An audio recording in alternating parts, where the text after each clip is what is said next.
Hello, everybody. Welcome to the live stream. Good to have you here. Oh, I forgot my light.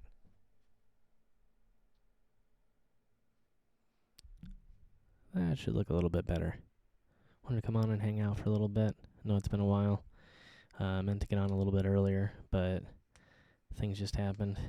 Wasn't really feeling... I was just kind of tired yesterday. Otherwise, I was going to come on yesterday and hang out, and I had announced that over on the social media. So I apologize to anybody that thought we were going to be hanging out yesterday, but I was intending to do it, but never got around to it, unfortunately. Hey there, Emmy. Welcome, Amanda. Good to have you, Jenny. Linda, hello there. Good to have you. Thanks for joining us, guys. If you like the live stream, make sure you give it a thumbs up. Hopefully everything's looking good. I've been adjusting some of the settings. I think the settings last time were a little bit off again, so I had to reconfigure a few things to make it look a little bit better. I realized the quality we were streaming in last time was probably kind of trashy. I had turned down the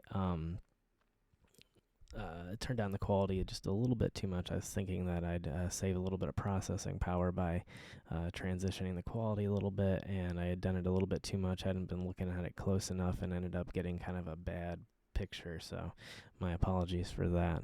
But hopefully everything's fine. I'm trying to get everything adjusted again. Let me know if you're not hearing me okay or the audio needs to adjust it or something like that. But yeah, we're just going to do a little stream here from the command center for a little bit. Going to talk about really pretty much anything, but at the same time I do have a few updates from the 539 side of things, and where videos and episodes and things like that are going to be going from here, just due to everything that's going on right now. And also just some of the ideas that some of you have been requesting for a while, and I decided to go ahead and execute those plans and make that happen. So some of the stuff that you guys have been requesting that I do for a while, I'm going to be doing that here while we're going through some of these different issues that we're going through right now in the world. So, hold on just a minute. It's popping up things here on me again.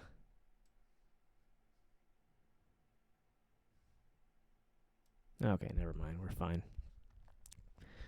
I don't know what it is with YouTube, but it continually complains about my settings no matter how much I adjust them.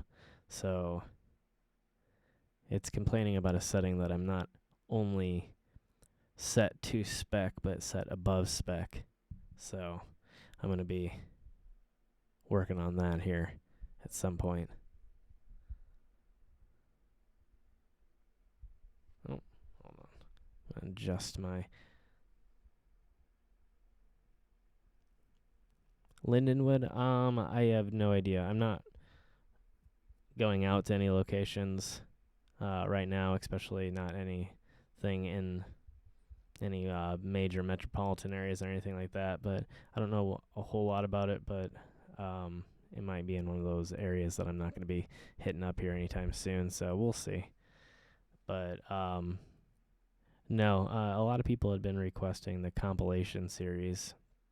And so I went through all of my old backups and whatnot and compiled a list of some of the best locations I've been, some of the coolest mausoleums, some of the times that I've been followed, some of the strangest things that we found on the road, things like that. And I'm collecting them into episodes, and we're going to be kind of going over that. Some of them will be a little bit more complex than others. Some of them are going to be sort of a produced series where we have moments of discussing different aspects of the episode, sort of like a talking head type deal where we can cut between the episodes, and like me in the modern day, or in the present day, I mean, talking about different aspects of the series and what it took to create them, things that I didn't really talk about at the time, maybe some behind-the-scenes type info, things like that, and turn it into something kind of interesting, despite the fact that they're sort of asking us not really to travel around much, not to do much in public, not to go into crowded areas. And so, as I've said in the past, it sort of limits the amount that I can do. And so I'm going to make sure to do stuff that's kind of in that safe realm of things, to my video freeze? I think my video just froze. Hold on.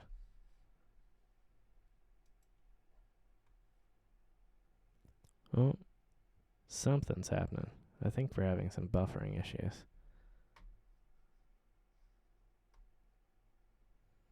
One moment here.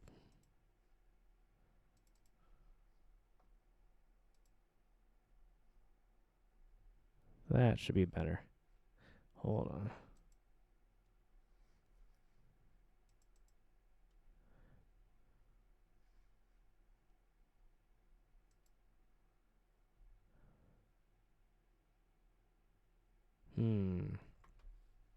Very strange.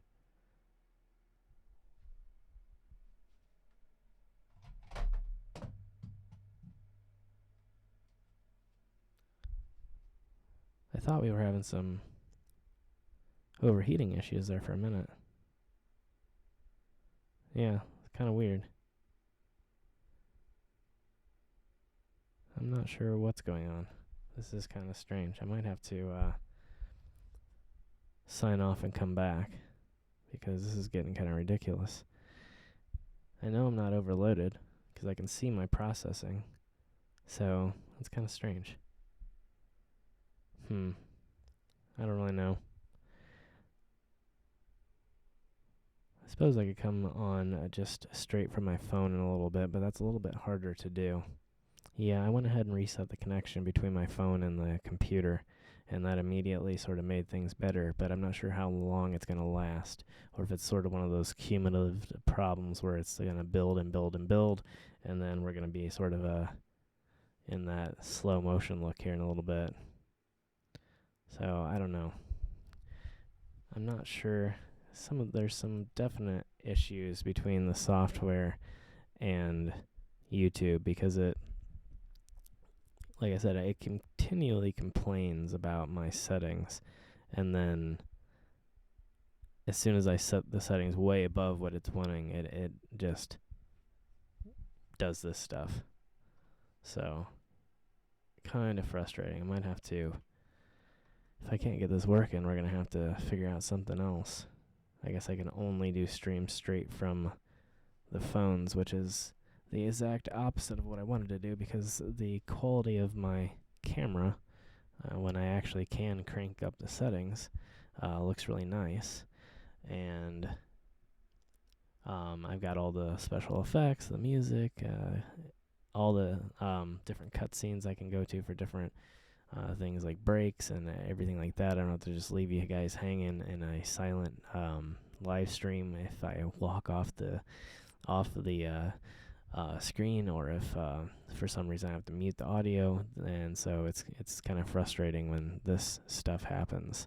So yeah, I don't know. Maybe it's having a little bit of overheating issue. I don't hear any fans kicking on though, so it's kind of strange. I need to get some sort of, I don't know, maybe I need to run it through some diagnostics or something like that. But we'll give it a few minutes here to see if things improve just a little bit. And if it doesn't, then I might try and restart the stream in a little bit from just the iPhone. So we'll see what happens here.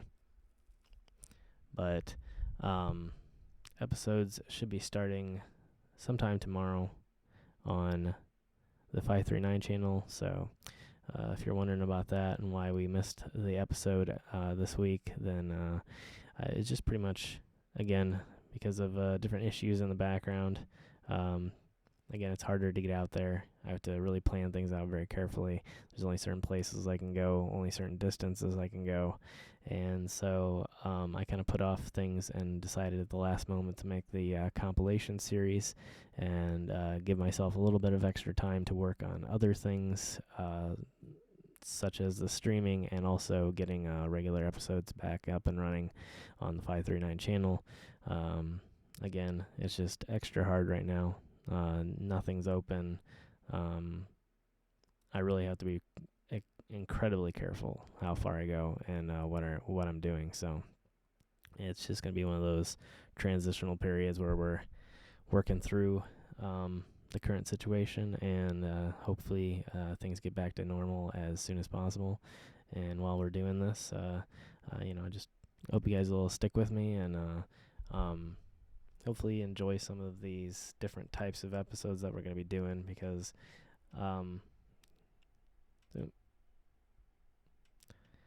while they are not the normal everyday episodes, they are also something that I've enjoyed putting together. I've had a lot of fun going through the old footage and accumulating different types of interactions and different types of situations that we've been through, and putting them into sort of a, like I said, a categorical type of format, and I think it's going to be really cool. Hey there, Hot Topics.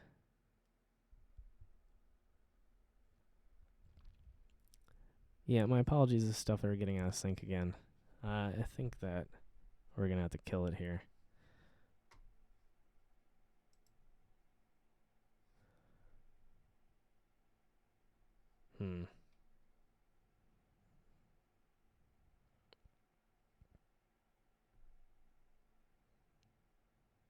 There's one last thing we might be able to do here. Hold on. Bear with me just one moment.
Okay, that should be better.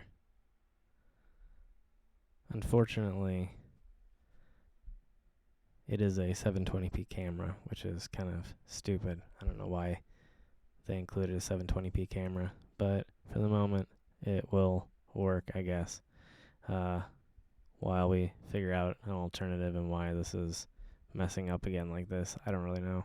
But yeah, thanks for sticking with me. We might have to kill this here in a little bit, because again, my goal was not to downgrade the stream once again to a lower quality like this. So I really don't know. Hold on, I gotta switch my screens over here again.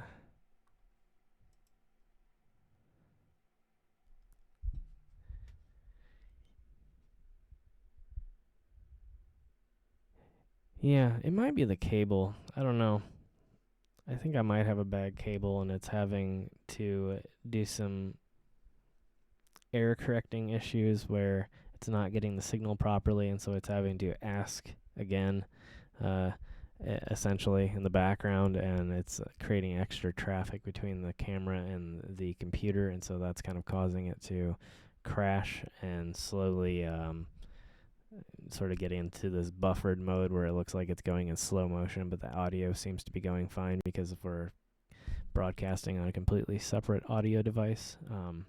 So yeah, I don't know, kind of weird, but again, I hate this camera because this camera isn't as high quality as the iPhone, so unfortunately we're going to have to deal with this for a little bit, but we'll see how it goes here. We'll see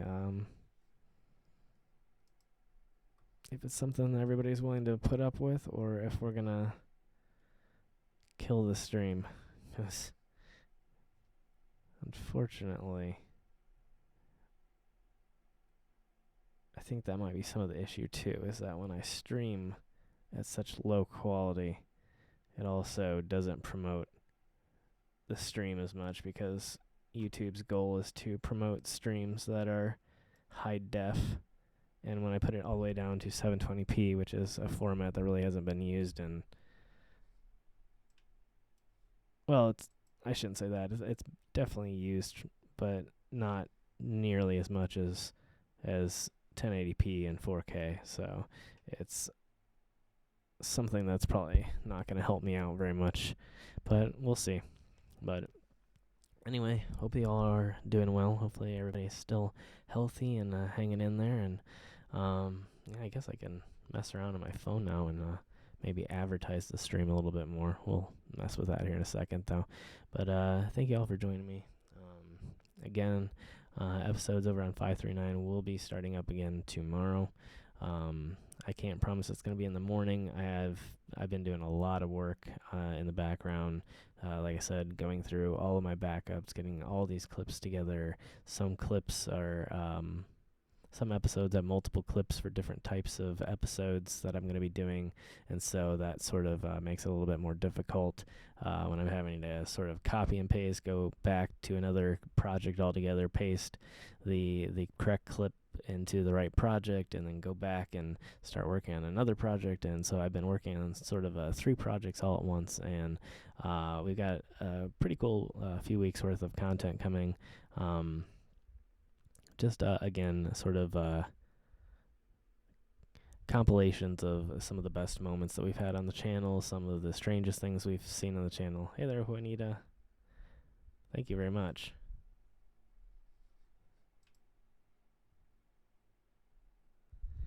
But yeah, that's the plan here. So be looking for that here in the next few days.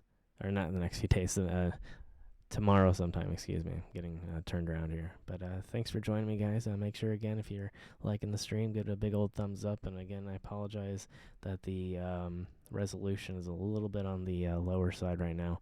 We'll get that fixed here as soon as possible and have a little bit more high quality of a stream here, hopefully soon. Again, trying to do a lot more streams a lot more often here recently, so maybe if we have time tomorrow, I'll hop back on and we'll do it just straight from the phone, so that make sure it has that full 1080p at the very least quality there for you guys. That way, if you're watching on any bigger devices, it doesn't look blurry, or the colors don't look faded, and stuff like that I don't like to deal with. So I always like to give the best possible quality to you guys, and so that's why I kind of obsess over it. And I apologize if I seem to take up some of the stream's time by obsessing over the little things like that, but it just it's one of those things where when you're a photographer, an artist, whatever it might be, whatever area you're creating art in, I think a lot of times you're always your harshest critic, and so I often will sort of crap all over the things that I do before anybody else does. So yeah, but so yeah, it's been kind of interesting. I haven't really been able to get out of the house much.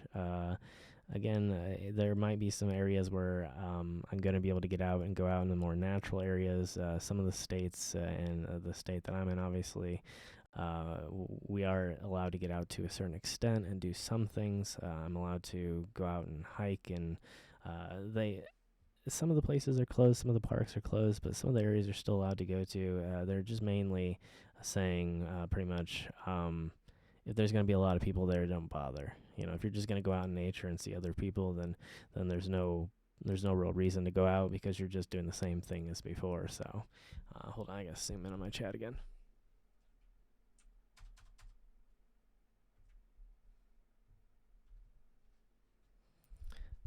Thank you, Juanita. I'm glad you liked it. Thank you, Jenny.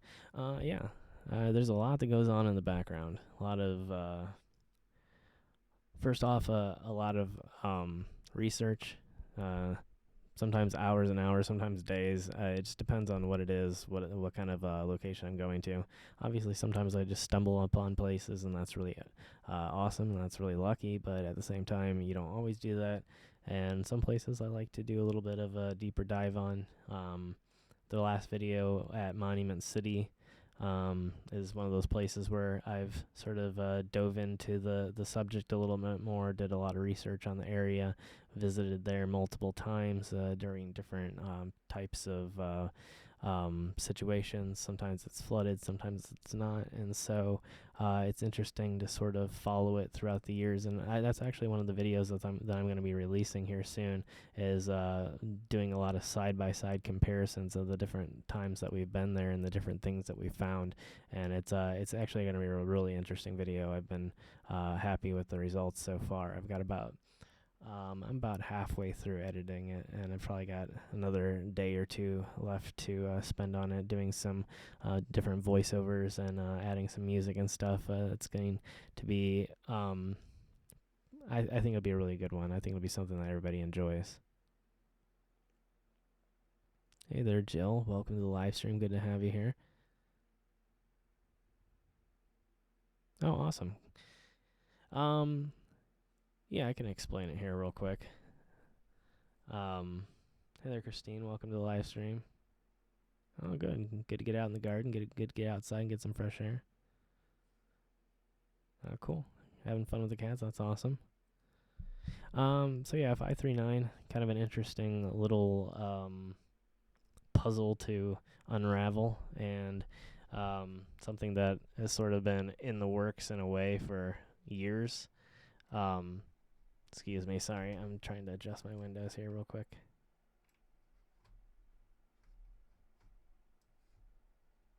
Okay, now we're good. So 539. So back, I think in the early 90s, maybe late 80s, they started to develop this sort of thing online, the early internet with the chat room culture and the hacker culture, and thank you, Hot Topics.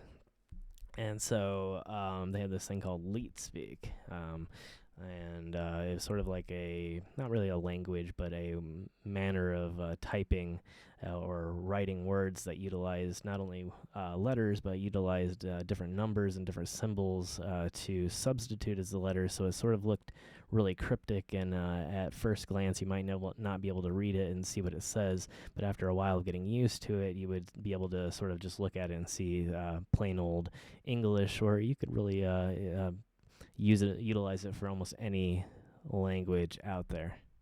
Oh, are we frozen?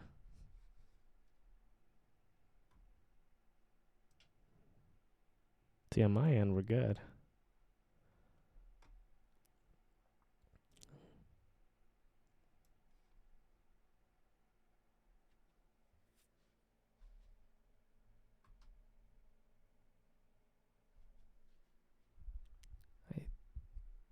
I'm not sure what's going on. Now it's saying we're better, though. Are we back on? Are we good? Let me know. I apologize. This one's on YouTube. My connection's actually fine from my end.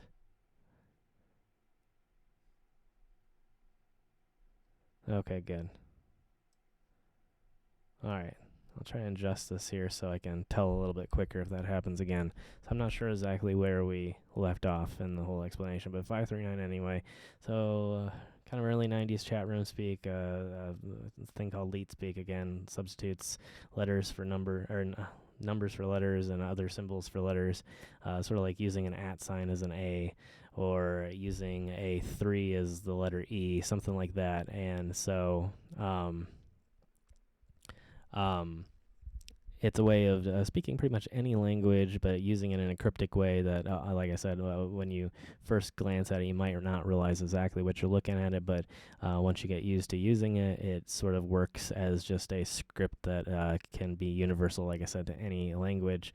One of the things, some of the well, I guess I should back up if everybody missed it, but there's a sort of a culture that goes along with it. It's a subculture, the hacker subculture slash chat room subculture, and so they did have terminology of their own that sort of caught on, and one of the terms that caught on was something called leet, which is in leet speak, is where that came from, and it's spelled L33T usually in leet speak, and so people will write that in the chat rooms for different reasons. Sometimes it means that people are claiming that they're like a hacker or something like that, or sometimes people are just messing around and joking or whatever.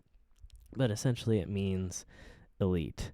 The best, something like that. It's not necessarily mean that I'm the best at, above everybody else, but just sort of to mean doing things the best I can, I guess, in a lot of ways. But I just thought it sounded kind of cool, and wanted to use that, but I didn't want to, since the 1337 leet term is pretty widely used, pretty widely known. I didn't want to just straight up use that term to name the channel. I wanted it to be a little bit more cryptic, a little bit more hidden, a little bit more inside, if you will. And so I decided to mess with it a little bit. And so being a computer person, we use something called base 16 a lot.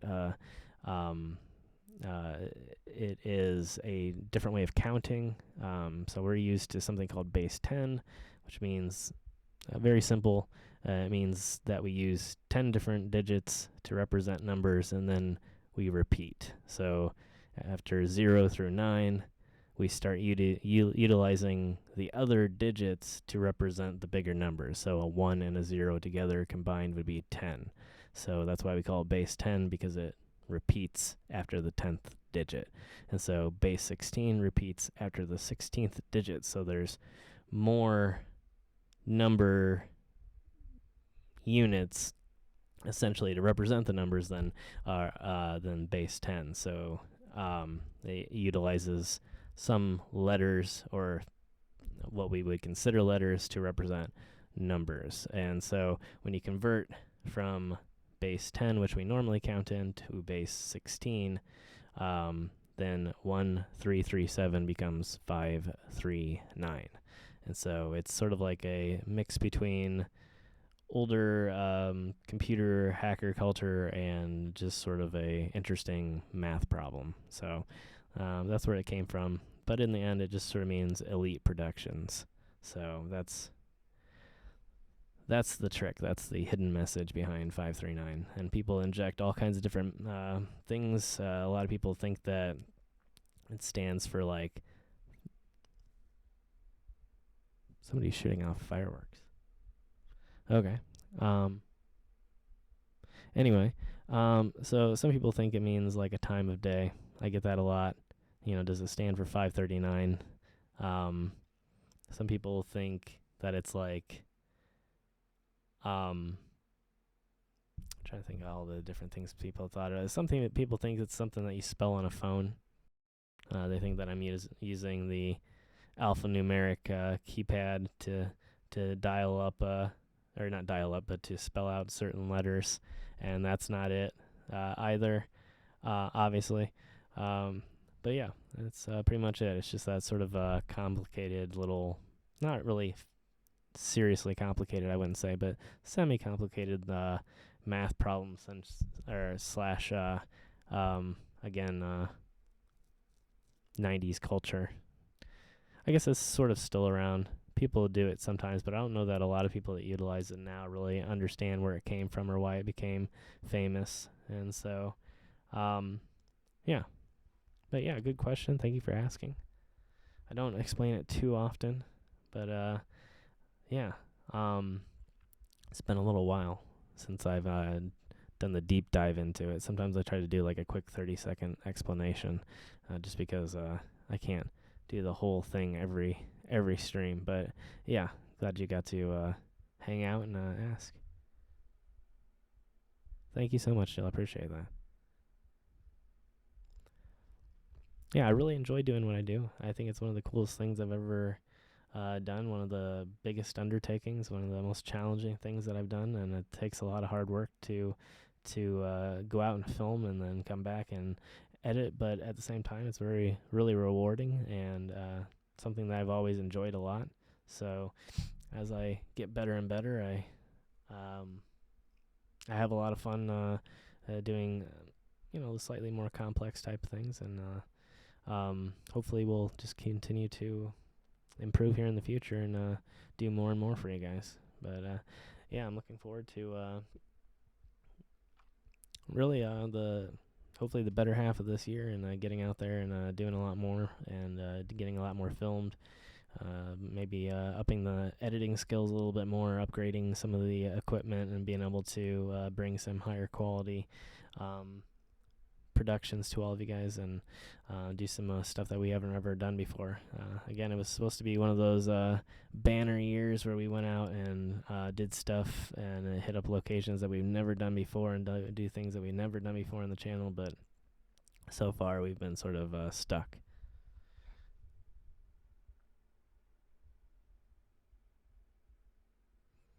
Hey there, G Barnhill. Welcome to the live stream. Good to have you. Thank you so much. Appreciate that. Yeah, it's one of those locations, again, that I like visiting, and I've been there so many times. It's probably been one of the most visited locations on the channel, and it seems like we find new stuff there every time, and I've even got a new video coming out here on it again in the next few weeks. It should be out and on the 539 channel discussing some of the differences in timing for our visits to Monument City and the different experiences that we had based on the different timing during certain times of the year. The entire basin is flooded and has very deep water in it. You can fish, you can do all kinds of different things, you can hunt there, and so being able to see it when it's completely drained, or at least nearly drained, almost down to its original level, is pretty interesting, I think. And so it's pretty cool to be able to get back there and find a lot of the pieces of the old town that a lot of times are either flooded under the water or completely hidden in the brush. And so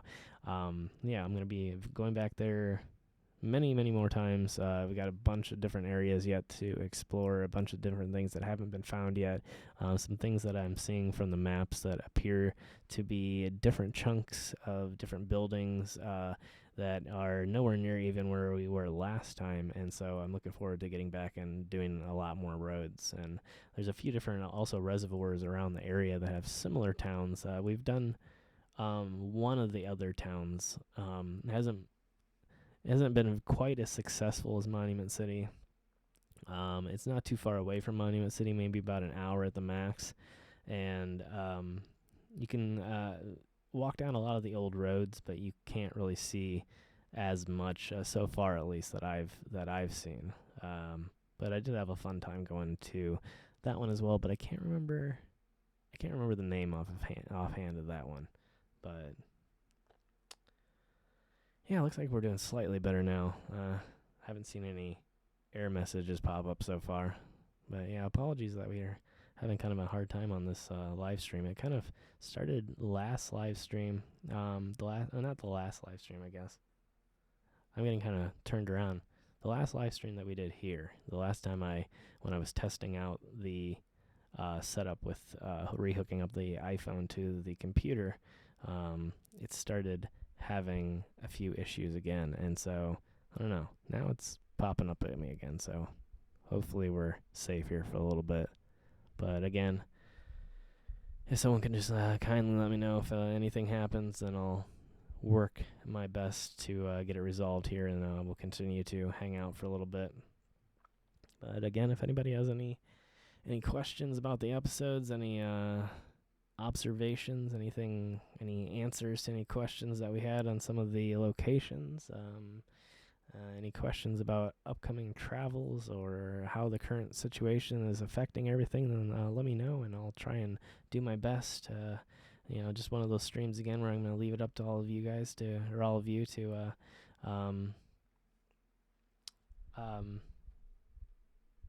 sort of let me know how interested you are, and if you're all are interested, we'll keep going. If not, we'll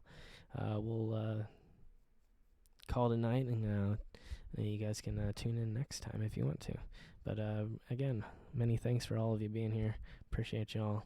And hopefully, again, you all are healthy and safe.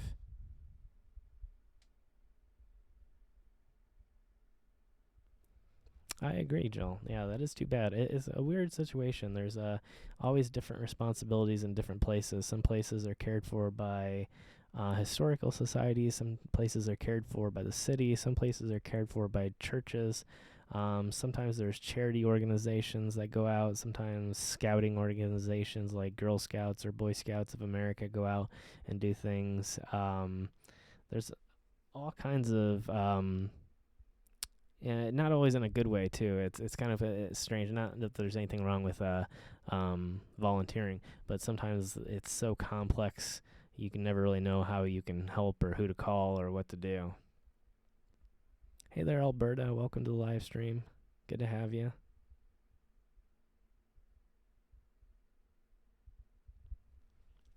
We're going to be having a new episode out tomorrow. I'm doing a few compilation episodes of different stuff, some of the older videos that maybe some of the newer people on the channel have not seen before.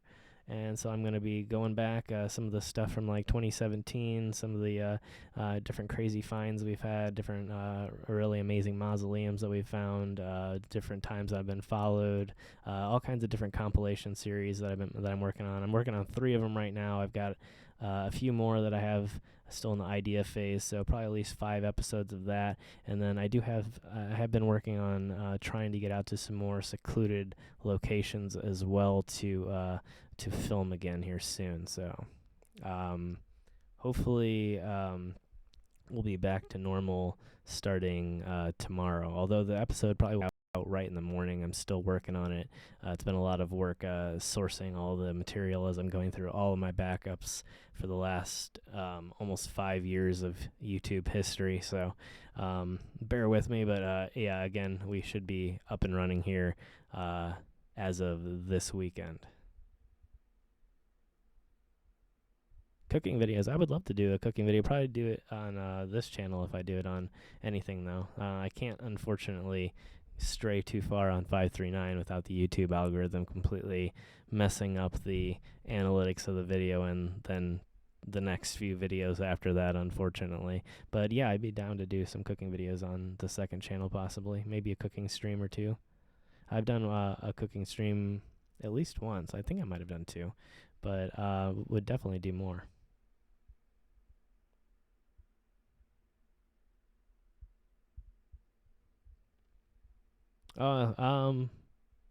Uprights or benches? I don't really know. That's a good question. I guess the benches could encourage people to stop by and visit, so that would be good.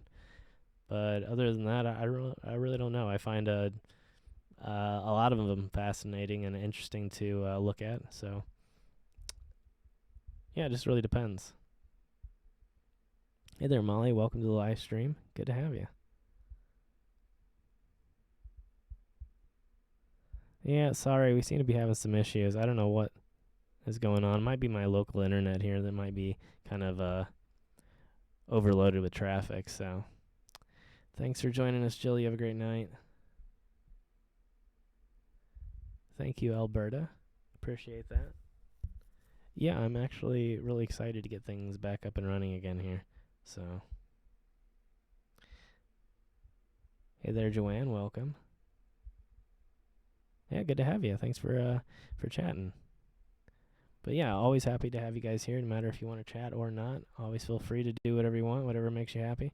But yeah, if you ever feel the urge to comment or bring something up, you're always welcome to do so.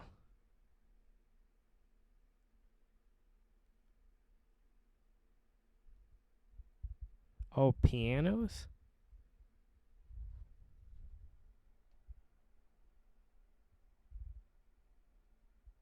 I don't know much about that. And I don't know what a memorial is then.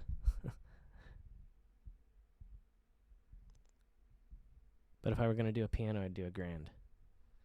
If that's what you're talking about. Maybe I'm completely confused and we're talking about something completely different. But yeah, I don't know. Yeah, I don't know what the buffering issue is. It's something with the internet, though. I know everything is uh, going well on my side. It's somewhere in between. I'm not really sure. So my apologies. Hopefully it'll get worked out here.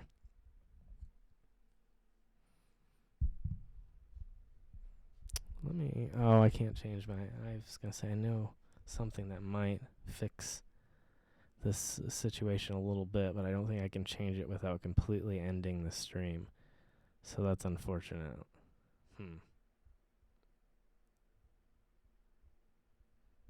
Yeah, there's a big demand on internet right now. A lot of people are home, a lot of people are bored, and so unfortunately, it's going to happen. A lot of people have been noticing it too. I've watched a few episodes from some bigger YouTubers, and they've noticed some of the quality has been cut. Stream quality has been down, so there's been all kinds of issues.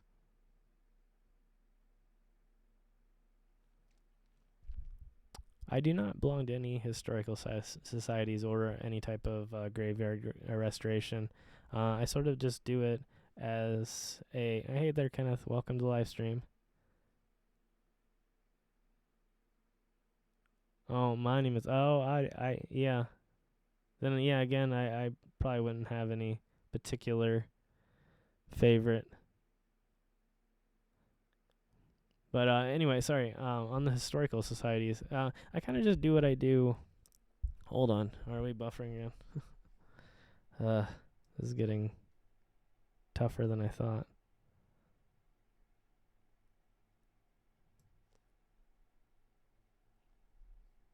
Okay, sorry. Anyway, so I kind of just do what I do, thinking to myself that hopefully other people who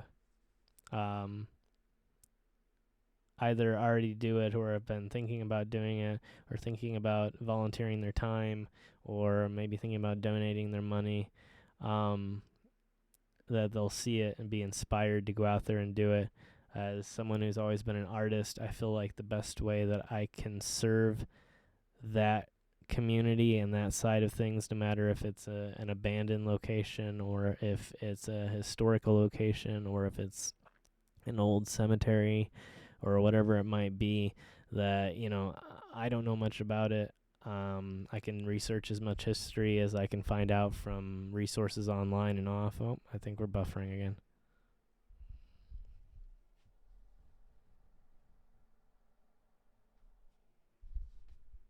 Sorry about that. But anyway,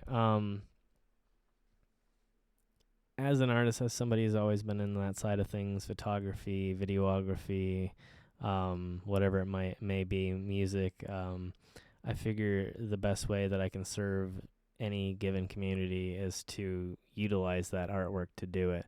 And so I have so far not really had any desire to join. People ask me that from time to time, why don't you bring more supplies with you, maybe bring some brushes, maybe bring some things to repair things, maybe learn that craft or whatever. But I just feel like there's so many people out there who are more qualified than what I am, that the best thing that I possibly can do is to do what I do best and just inspire as many people to go out there after me.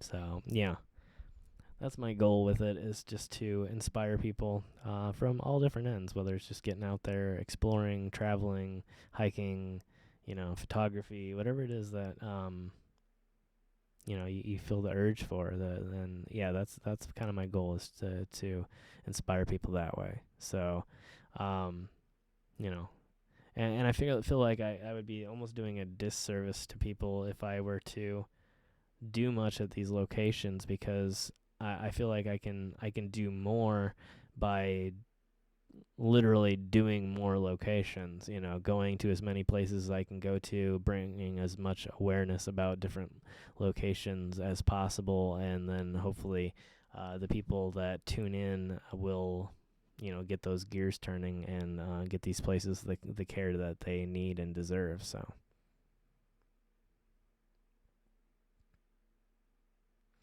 Yeah, and I do enjoy that aspect of it too, where I can capture a location to a certain degree, and it's sort of like that moment in history is paused, and people can relive it forever online. And yeah, to be able to do that too is definitely a part of it. So yeah, I feel like in that aspect, the best thing I can possibly do is just keep creating.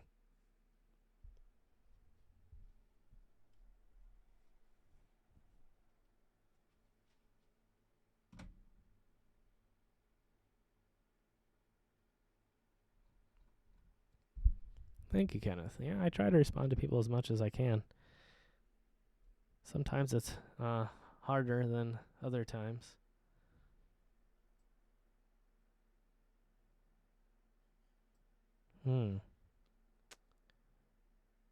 These issues with the stream quality are getting annoying. I gotta figure this out somehow. I don't know. I hope it's not me.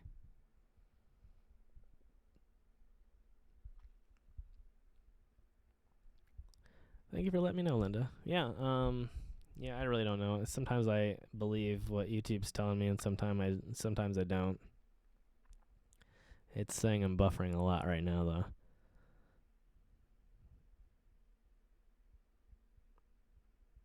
though. Yeah, I think the graveyards are pretty interesting. They have some interesting history to them. They are in differing conditions and in differing locations, different levels of secrecy depending on how much a certain area has changed over the years. They might be way off the main road and in the middle of the woods, or they might be a massive location, sort of like what we went through in Toledo.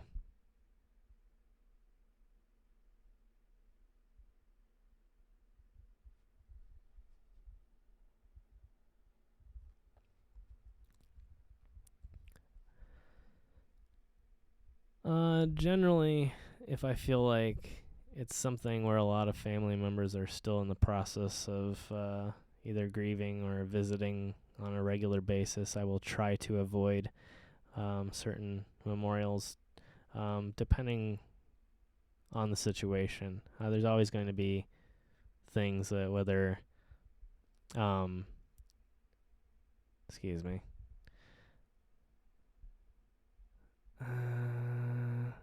Sorry, it's giving me some issues again. Anyway, but it just depending on the specific situation. Sometimes, if people are designing these locations specifically to be flashy, like mausoleums and things like that, then I feel like it warrants the attention because it's something that they probably desired. Like when you see like these gigantic pyramid mausoleums, it's like I don't necessarily feel bad about it no matter how old it is, because that's the desire of the person that was building it, was to create that sort of sense of awe and attention that it would grab from people when they drove by it. So yeah, I'm having a lot of little issues. I don't know what the deal is. It's just every few seconds doing this weird, I don't know what it is. There must be a lot of people using the internet. Hey there, Jen. Welcome to the live stream. So I think it might be me on this end. Not my computer, but it's something to do with the local connection here. Spinning circle is buffering. It means that it's not receiving my data quick enough to pass it along to you. So usually what you see is a few seconds to 30, anywhere from 3 or 4 seconds to like 30 seconds behind what I'm actually doing, which is why sometimes you might ask a question and then it might be 10 or 15 seconds or a minute or two or something. So, or something until I respond. Excuse me, I didn't finish the sentence. But anyway, it's not my internet. I'm talking about like outside of my router, like the local area internet. I think it's getting a lot of usage right now. It's definitely not my router. It's just heavy traffic is what I'm guessing. And there's some other issues here. I don't know exactly what it is. There's some weird latency issues with my internet connection, or sometimes it's very, very fast, but sometimes it's slow to respond. So it's like it takes a minute to get started. And once it gets started, then it loads everything fast. And I've tested it out before, and it gets full speed, but it just has a little bit of latency issue. Do I mean the service? Sort of. Probably a bit more complex than that. Probably some of their hardware. More than likely, there's something with the wrong setting somewhere. There's maybe a damaged piece of equipment somewhere. Something's had a power surge, where it's hitting something, realizing it can't get through that connection.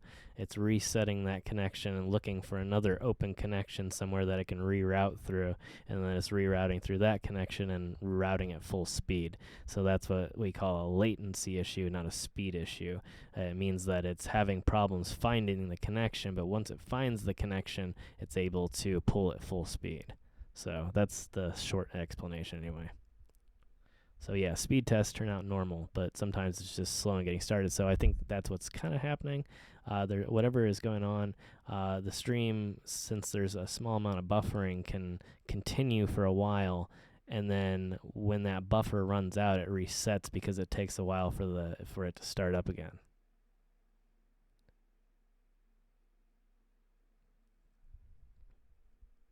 No, okay.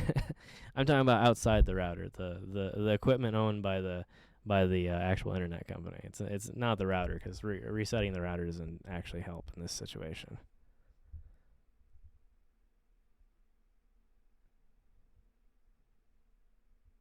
Well, maybe I'm just not explaining it properly, because I actually do this for a living too. It's nothing to do with it in my local network. It's the latency of the external network outside of the location, if that makes sense. On the other side of the router, there is some routing issues on their end where something's up with their equipment. Latency issues like that wouldn't typically be fixed by resetting a router. Again, it's something that lives beyond the router. It's something that's in between my equipment and the actual physical location of the internet service provider. So there's, as you probably know, multiple hops in between.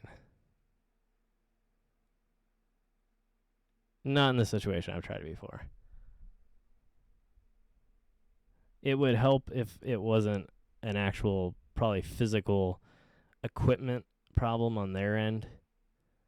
It's sort of like if the switch on the other end of the router. Yeah, I've done all the, as an IT person, I've done all the necessary diagnostics on my end. So yeah, unfortunately, it's something on their end where they need to send somebody out and take a look at the lines. So one of the switches is damaged, either weather damaged or isn't configured properly. Yeah, it's one of those things where it's not an internal problem. The router isn't having a problem connecting out. It's connecting out and then just getting a slow response from the servers it's connecting to. So if that makes sense, it's the exchange system in between where all the houses are getting connected.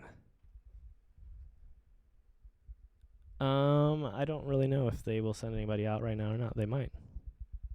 I'll have to call and see. But unfortunately, I can't right now. So, yeah. But yeah, that's where we're at. Just have to wait on them to do their thing. And, yeah. But I'm sure that at this point, somebody's called and complained, because it's definitely something that's going on probably around the area. Unfortunately, the boxes in this area aren't taken care of very well. A lot of them are open to the weather. A lot of them are open to moisture and things like that, then can get in there and corrode the lines and cause different issues with the lines and the transmission of the data. So I'm almost positive that that's what's happened. Something's happened with the routing where it's trying to route through a damaged area and having to reroute the connection because they just haven't taken the time to either log in to the equipment remotely or to send somebody out to physically repair the damaged segment. But yeah, it's almost ridiculous in the area when you go around and you'll see like the project boxes or the enclosures literally feet above the ground so that any moisture, any animals, insects, anything can get up in there and corrode the lines, eat away at the lines. It's a real bad area for getting reliable internet, unfortunately. So, although oddly in the past we weren't.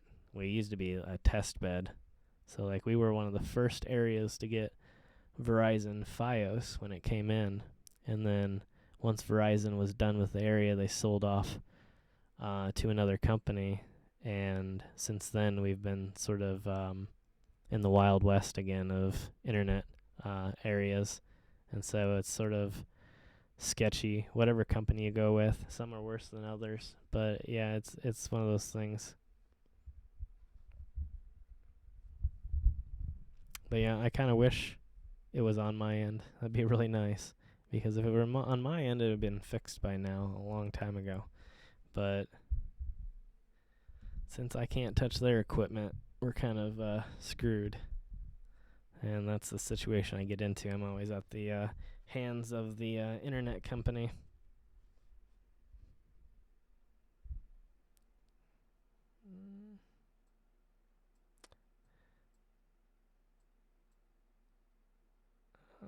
Why will it not? It's not letting me scroll. There it goes.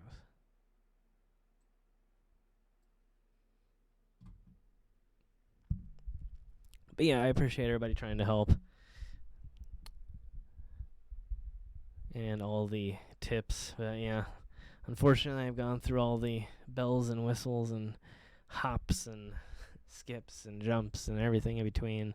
And yeah, just still nonsense. Yeah, this is a Shure microphone. It's a Shure condenser PG58. It's a pretty, I've always enjoyed it. I've had it for a long time since I've been in a band. I used it while I was in a band and had a lot of great success with it. It picks up voices pretty well, even though technically it's designed for talking and not so much the vocal range of singing, but it does the job pretty well still. I haven't really noticed much. It's probably not the greatest at higher volume, but it certainly does a pretty good job, especially for this. Yeah, I'm unfortunately not looking forward to the calling because the calling side's, to me, the worst side. Being in the IT field for so many years, calling has always been, to me, the worst part because they treat everybody like somebody who's a layman, and so it's like you go through the steps of, well, have you tried resetting your router? Have you tried rebooting the computer? Have you tried, have you tried turning it off and on again? That typical, so that's the worst part of trying to explain to somebody that, look, every single device that is connected to your connection is having the same exact issue, and the router's been reset and everything's been done. All you need to do is send somebody out to do your end of the job. And of course, I understand from their side too, because often people are wrong when they call in, and I've had so much experience with that too, where people call in and it's like, well, just reset your computer and it'll be fine, and you know that it's going to work, but they don't want to hear that. They want you to walk them through different steps to do different things.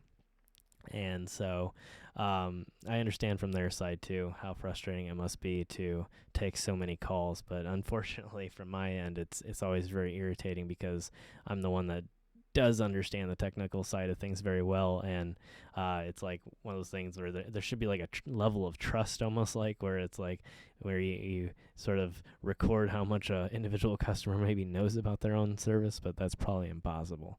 So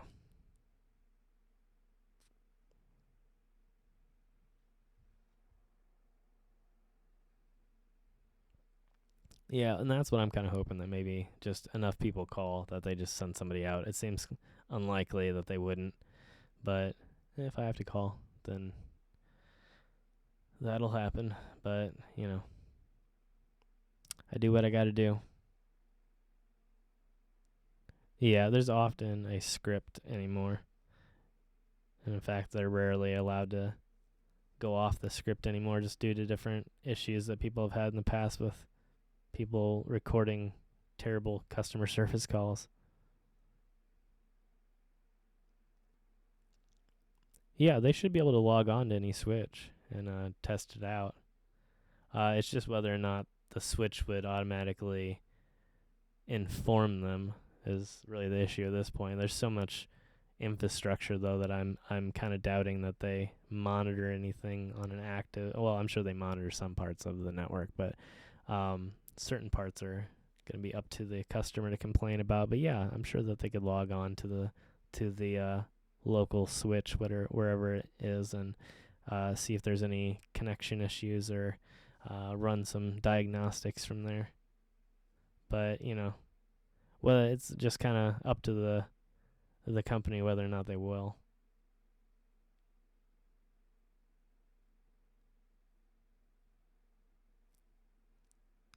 I didn't go off. Are we talking about cutting out in and out? If so, that's great.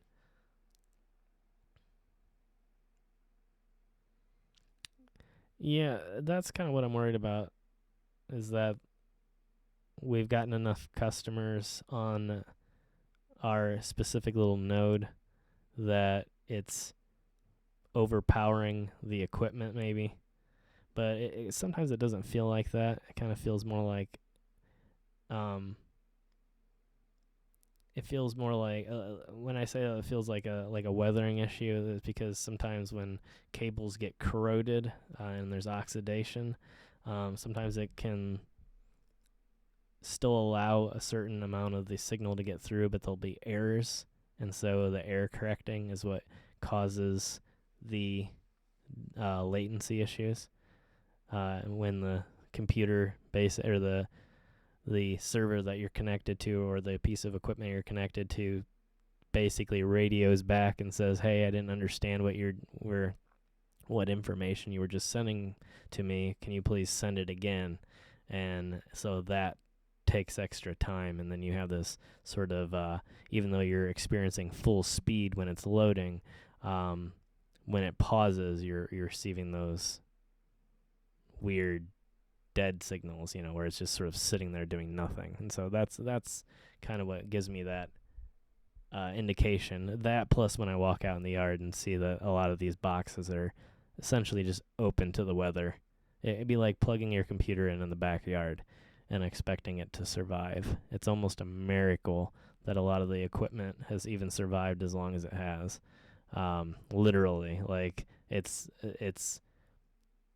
I'll have to send a picture of it sometime on my Instagram account. Like, they utilized on one of the boxes, which I don't think is the one I'm connected to, and I think it's a different company, but on one of the boxes, there's literally a pole that was put in there from the previous company because it fit their weatherproof box, their service box or whatever, and it's about like 3 foot tall. And so this current company decided to utilize the old equipment, but they had their own boxes. But the box that they have is 1 foot short, so it's a 2 foot long box, and they're sitting it on top of a 3 foot long pole, just allowing the last foot at the bottom to remain open to the air. So any moisture, like I said, any bugs, any animals, it's literally like a hole this big, and there's a little metal pole in the center that is just sort of sitting there dangling on. So literally a breeze could blow water up into it. So it's just ridiculous. We're just one of these strange areas in internet. If it were a bigger area, bigger city, we might have a little bit easier of a time. But unfortunately, it's almost like some of the people, like I said, I don't know if it's specifically my company, but some of the people just don't care.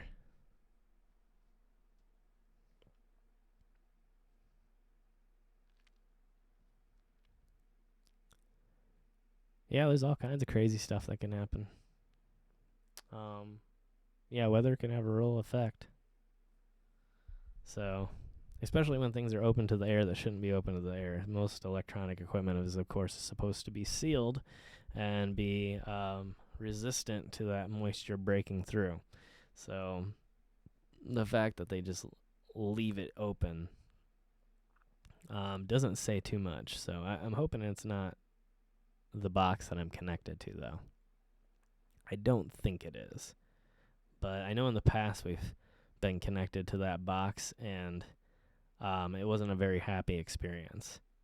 For the little bit of time that I know 100% I was connected, I was getting terrible upload speeds, and I think it was rated higher than I was getting. So now it's better, but it's just, again, once you get started. No, those are money trees.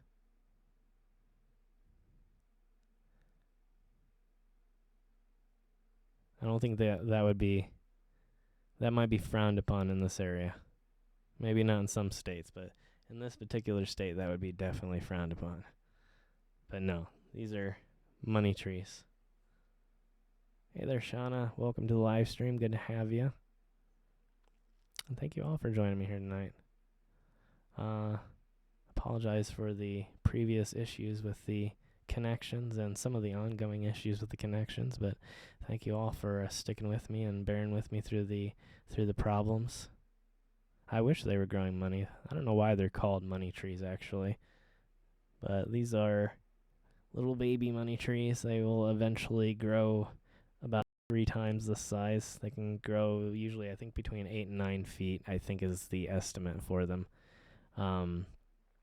So these guys are, actually they're about a little bit over a foot tall each. So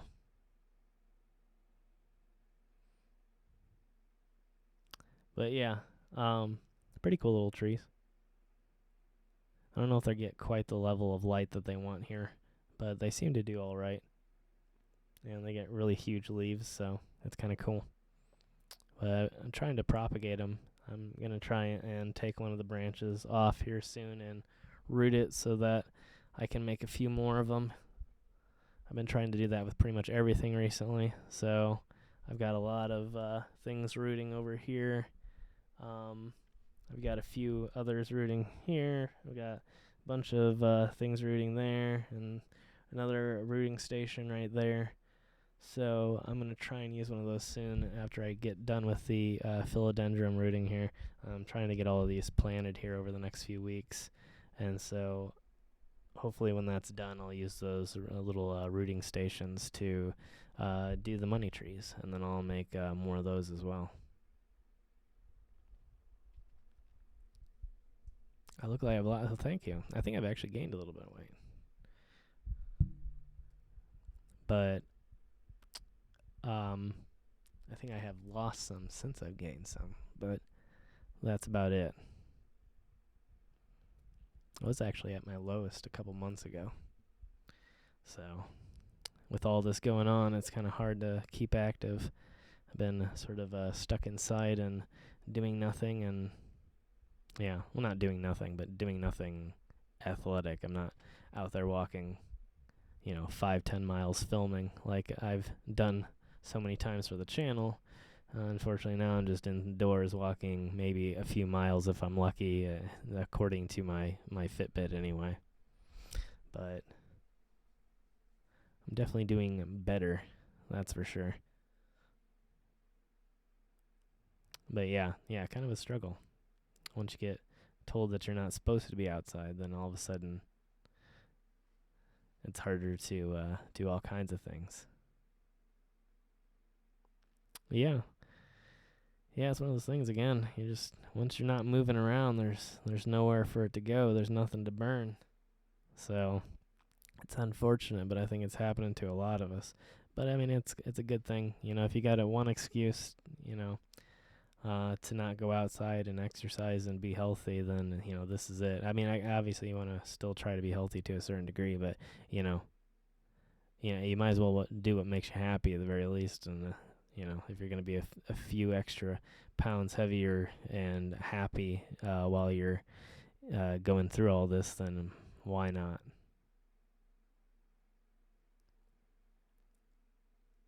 Yeah, I mean, eating is one of those things that does bring joy, so, I mean, yeah. It's just one of those times. It's a weird time. I mean, how do you really know how to deal with all this, so. But, yeah, for sure. And not just stress, but boredom. It's almost like something to fill the time. Yeah, still got to take care of the animals. That's important.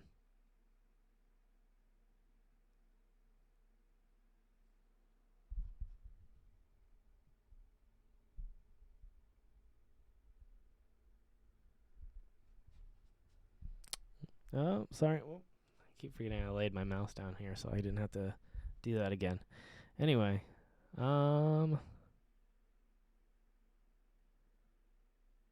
yeah, for sure. Too much snacking here too. Trying to limit it, trying to be smart. But again, it's one of those things. It's hard to make good decisions when you're just stuck inside being bored. I think that's the biggest thing. Is that, I mean, what are you gonna do? You can either be miserable and make all the right decisions, or you can choose to maybe give yourself a little bit of leeway in some areas and get through this. So I mean, honestly, I think I'm voting on if I'm going to be a little bit heavier but a little bit happier, then whatever, because again, it's like we're already dealing with so much. Why add one more thing to it? I mean, obviously you should do your best to be as healthy as you can, but at the same time, within moderation. If that makes even sense to say that in that light. But I mean, I think it's true. It's you can only be healthy in moderation to a certain extent too, because it's like if you're just miserable, then you're not mentally healthy. So then what's the point? It's got to be a balance. There's mind and there's body, and if the two aren't in balance, then there's no point.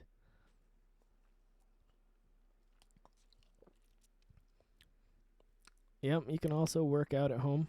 There are definitely some ways to do that. But yeah, I just try to stay busy. Honestly, I've gotten a decent amount of steps. Tracking myself, there's been days that I've walked 5-6 miles just inside. So, today's a low day. I've walked actually I haven't been wearing my Fitbit all day, but I'm like just under 1,000 steps right now, having only worn it half the day. So I'm assuming I've probably got 2,000-3,000, which isn't good, but it's not bad. Cheese puff corn.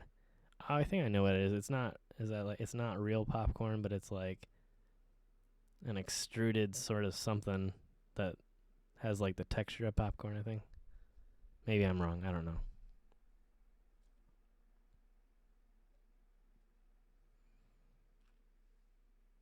Well, stay strong, Joanne.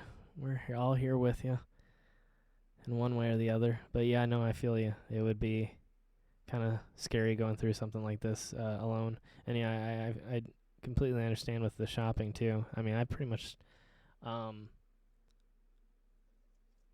I've gone out 2 times when I felt like I really needed to, and even then it was just for a short amount of time. I was wearing the one time gloves and a mask. The first time it was way back, so it wasn't the same risk.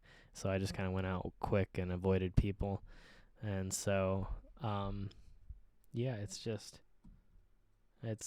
one of those things where we're in a situation that's completely different from anything that we've gone through, and none of us have really ever lived through something like this before. Yeah, I'm guessing the gyms would be closed. They probably want to avoid encouraging people to do anything in crowded places.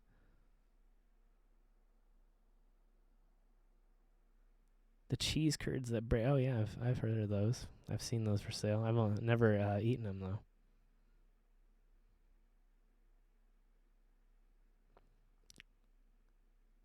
Okay, yeah, Molly. I think I know what you're talking about for sure. I've eaten those. If I'm remembering, it's like the one that it's like the shape and texture of popcorn, but if you like hold it in your mouth, it'll like sort of like start to like melt on your tongue. If that's the product that I'm thinking of, if that's correct. But yeah, it's pretty good. If I'm thinking of the correct thing again.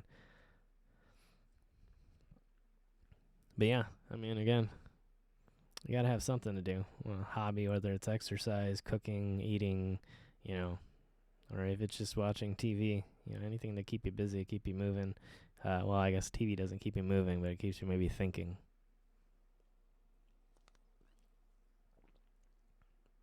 Loaded with MSG. MSG is great though. I love MSG. I have a whole big thing of MSG actually. I use it on almost everything. Chicken, fish, all kinds of things. There's a lot of myths that go around it. It can cause mild side effects such as migraines if you're already one of those people that gets migraines, but it's mainly it was one of those products that suffered from bad press because other people didn't want to lose money because of cheaper products, cheaper salty products like MSG. But yeah, I love MSG.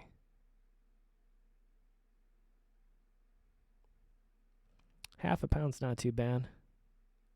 Alberta, I'm not sure what that's in. Maybe that it's directed at somebody else. If not, I apologize. I'm not sure what we're referring to.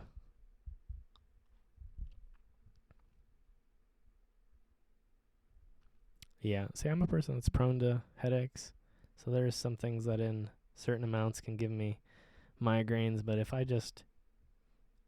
I even know beforehand that I'm gonna do it, and I just pop like a few painkiller or Advil or whatever, Tylenol, something like that, then it is something that I'm fine. Like I have an allergy to certain types of cheeses, to chocolate, things like that, and I'm fine as long as I take like some sort of painkiller beforehand. But yeah, the MSG has never bothered me. Sazone? I've never heard of that. I'll have to check that out. Thank you, Barb. Um, yeah, I don't even think I've ever tried that before. MSG? MSG is something that is healthier than salt and is generally a lot saltier, so you have to use it in smaller portions, so you get less sodium, and so it's more heart healthy. But at the same time, it's a slightly different taste than salt, so it also adds a little bit of extra flavor. So like that's one of KFC's secret ingredients is MSG, and most people probably don't know that they're walking into KFC and getting loaded with MSG on their chicken, but you are, and it is part of what makes it taste really good. So yeah. But again, it's one of those things that it sort of suffers from superstition and conspiracy theory. Again, like I said, there is some proof that it can have a mild effect on people that are prone to having migraines. Other than that, it has very little negative effects, and in fact is very healthy. Red wine? Yeah, I don't know. I don't think I've ever gotten too many headaches from a glass of wine or two, but yeah, I don't know, maybe. But yeah, I am prone to them though. Not the wine, the headaches. Yeah, Albert.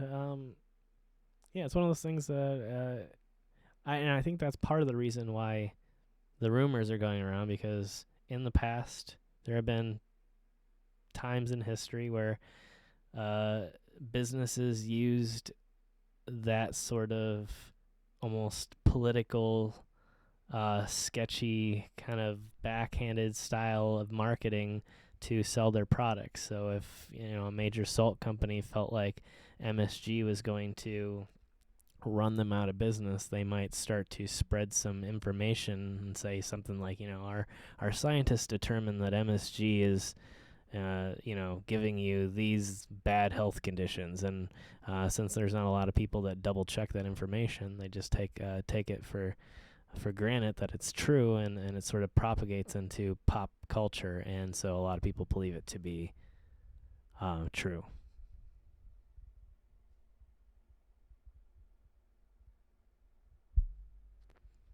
Well, thank you, Barbie. Yeah, I'll have to check that out for sure. Yeah, I'll remember that. Yeah, again, I don't think I've ever tried it before. But yeah, I'm always big into the food stuff, both eating and cooking. Do a lot of cooking, do a lot of international cooking.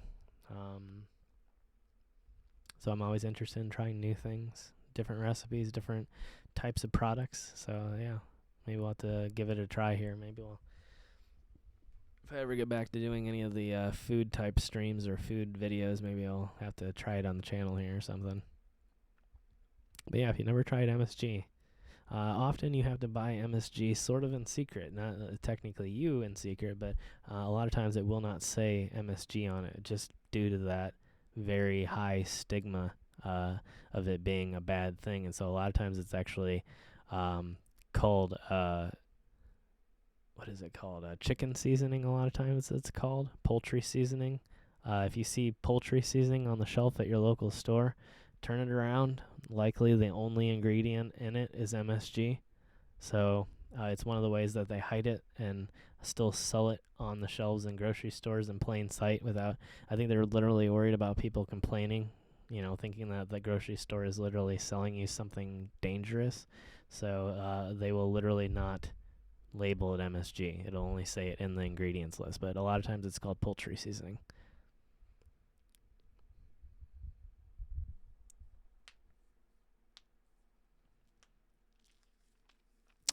Favorite? Maybe Mediterranean. I like things like a lot of Greek, a lot of Middle Eastern. Yeah, things like that I think are great. There's a lot of different seasonings, a lot of different ways to cook stuff. I love smoking things.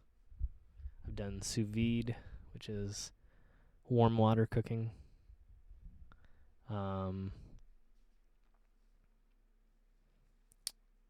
Yeah.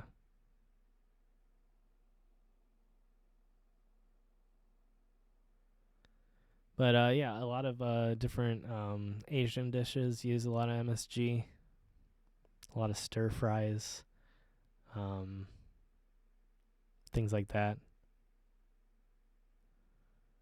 I've done some German. Not a whole lot, but I do like German food, for sure. I'm a big fan of the sauerkraut and a lot of the different German sausages, things like that are wonderful. Again, as Anthony Bourdain would have said, any food or meat in tube form is awesome. Yeah, sous vide is like very low temperature warm water cooking. So you would say it is just a little electronic warmer, and it warms your water up to, like, say you want a steak at like medium rare at 140 degrees, and so you would literally just set the cooker to 140 degrees and it'll cook the steak for a few hours at the exact right temperature, and then you just pull it out and you quickly sear it on your stove so that it doesn't raise the internal temperature, and then it's done. And it's like perfectly cooked with the with the maximum amount of moisture. So I love doing that. I've done steaks like that. I've done pork chops like that. I've all kinds of stuff. You miss Anthony. Which Anthony are we talking about? The Anthony that comes in chats? Lamb is awesome. I just cooked some lamb about a month ago. I did leg of lamb. That was a lot of fun to do. A lot of cool spices, and yeah, I like doing some of the more complex types of operations. Sous vide's sort of like that. Because often it takes 2 different steps.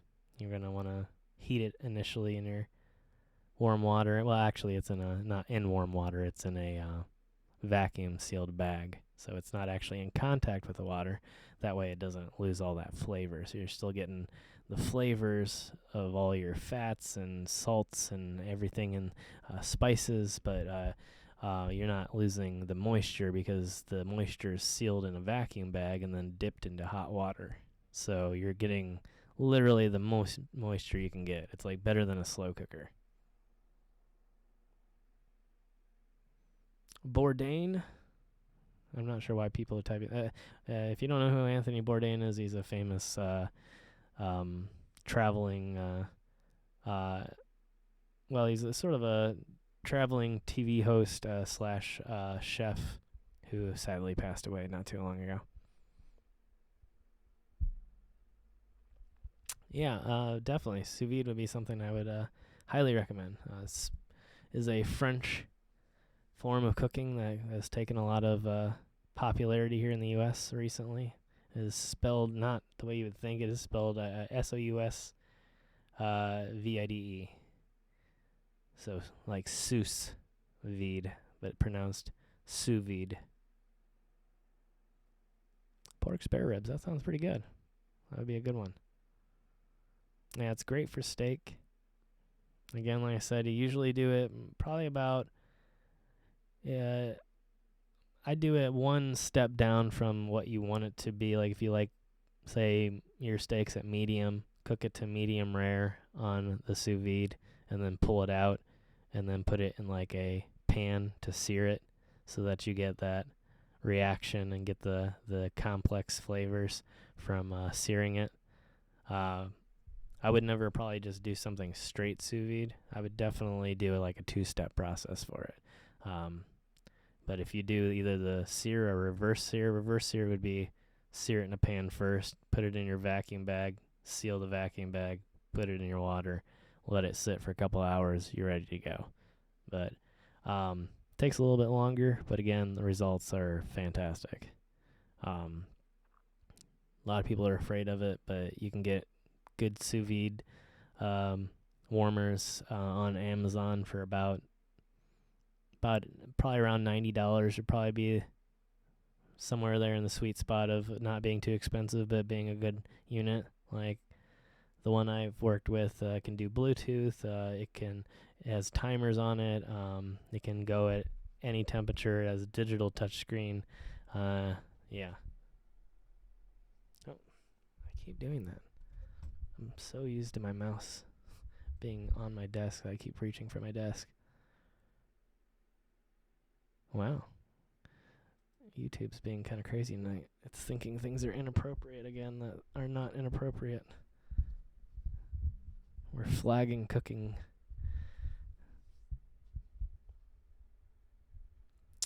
Yeah, again, Molly, highly recommend it for sure. Give it a shot. Yeah, definitely want to do proper seasoning and herbs on the meat for sure. Definitely with you there. I'm saying definitely a lot. Yeah. Again, if you're wanting to look it up, it is sous vide, spelled S-O-U-S, I believe, V-I-D-E. So like souse vide. But yeah, I love it. Again, other than that, I like smoking, cooking, smoking. Recently, did a lot of. I did on Thanksgiving. I smoked the turkey, and that turned out really great. Smoked it for about, I think, 4 hours or so, and turned out amazing.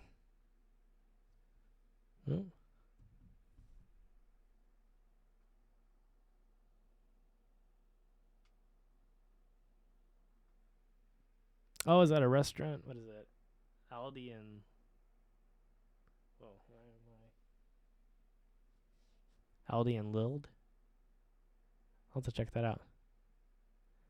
Yeah, like that, Joanne, except a space in between sous and vide. Sorry, I should have said that. It's SOUS space VIDE.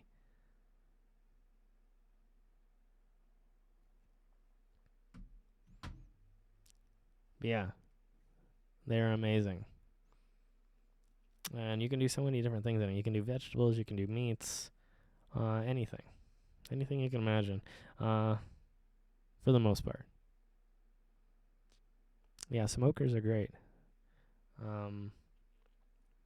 I have a ton of different types of smoking woods that I've got ready to go.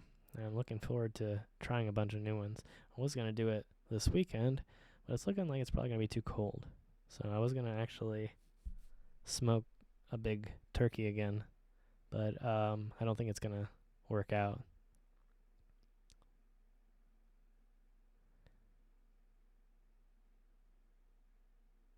Almost, Alberta. Just add an E at the end of Vede, and you're good to go.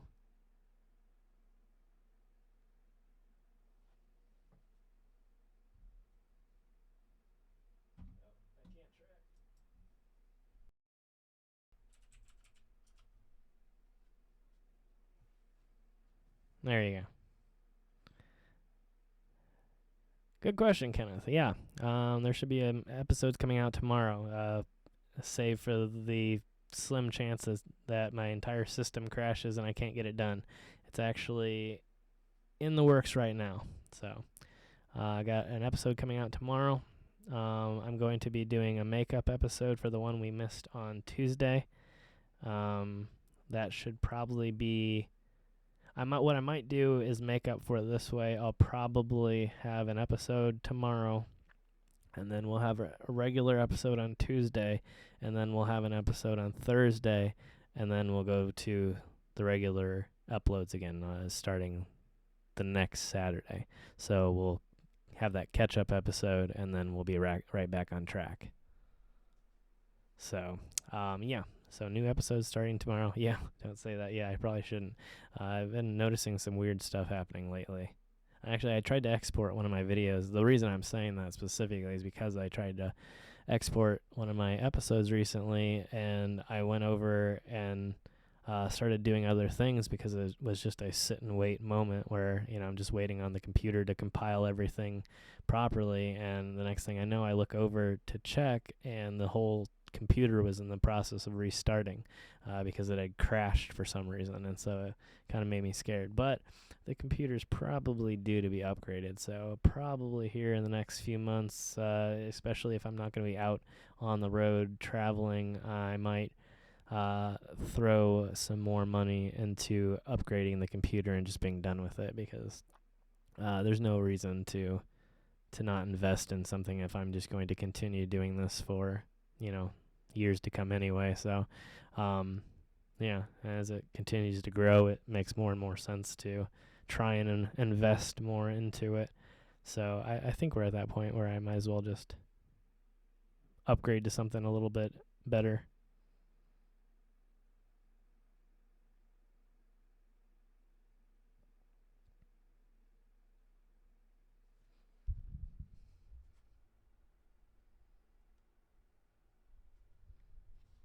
Oh, I've never tried any figs or anything like that. That'd be kind of cool.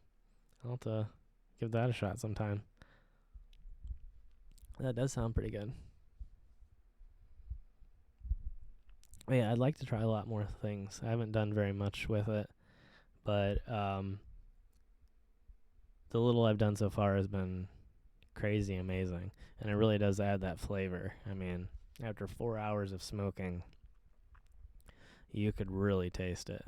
Like, you could almost do it half and half, and maybe even I probably wouldn't, because it's pretty much the same temperature as an oven. There can be some negative benefit, or not negative benefits, but negatives to it if you over dry whatever meat's in there. But you can, and especially in the one I've been using, you can put your fluids into it so that it literally adds moisture into the air as it's adding smoke into the air. So it continues to keep things moist while it's adding that flavor. I don't know that I've ever tried a fig before in my life. I don't know, maybe that's just me. Maybe that's weird, but I don't think I've ever tried a fig, ever. I've tried fig things, like fig Newtons, but I don't think I've ever tried a literal fresh fig. Maybe I'll have to buy one of those the next time I'm out. But yeah, I don't even know. I guess I know what they taste like, so I probably wouldn't be bad. Because, I don't know, I like the cookies, but I don't know how much of that is the sugar or how much of that is the fig that I'm tasting. It's probably the sugar.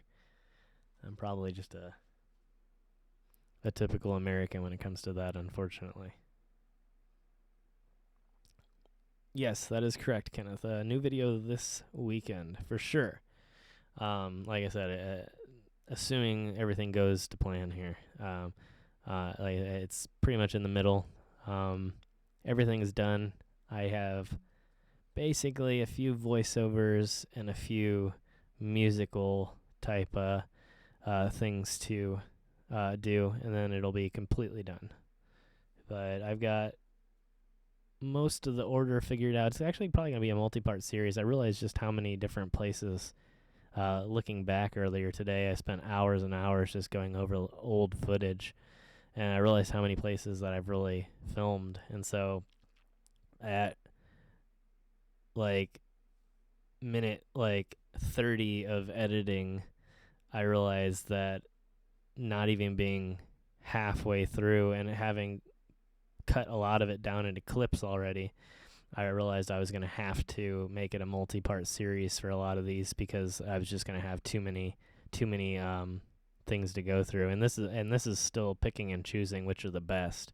Like when I do like my mausoleum series, I'm not going to be going through every single mausoleum that I've ever visited. I'm just going to go over the craziest, the most elaborate, maybe the ones in the worst condition, the ones the most unique, like the pyramid mausoleums, things like that. Maybe some from like famous people like Eli Lilly. And even doing that, I still was overwhelmed with the amount of locations that we've gone to. So it's probably going to be like a 3-part series for the mausoleum. And probably like a 2-part series for the crazy finds and the I'm not sure for the video I'm doing on the, which I'm still excited to do it, but I'm not sure how many parts it's going to be on the one where I'm documenting how many people have followed me and done weird things. But I think I'm most excited about that one, just to maybe the last few people are still those doubters that are always telling me that I'm just being paranoid. Maybe after I've put it together all in one big compilation and they have to watch 20 plus minutes or a half an hour long video of just the different people doing weird things at these places, that they'll realize how true it really is and how strange it really gets out there on the road sometimes. Because after going through it all, it just is ridiculous, everything that I've both found and gone through. So, hey there, Faye. Welcome to the live stream.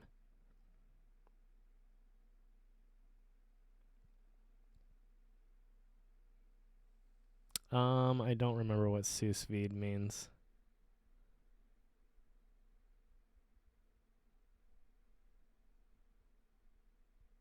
Yeah, I believe it's French for something. And I can't recognize. Sometimes I can recognize it because I know a decent amount of Spanish, and sometimes you can just look at it and see that that's what it is. But it's something cooking, because I know that the term is also used, I think, for sous chef. So I don't really know. I'll have to look it up. But if you go to google.com and just say translate sous vide, it'll translate it for you. It might just mean water cooking. With life. Oh.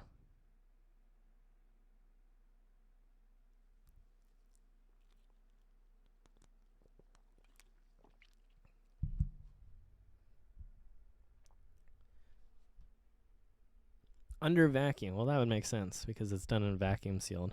Thank you. Sorry, I'm having to squint. Boney and Hunter. Appreciate the information. But yeah, you put them in the vacuum sealed bags, so that would make sense.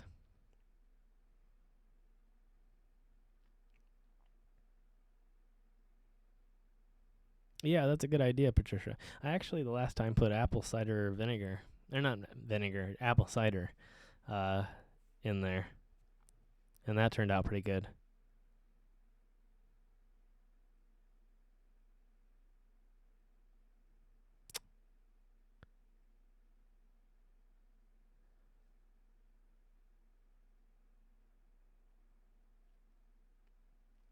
Yeah, it is a great way to cook food in bags. Yeah,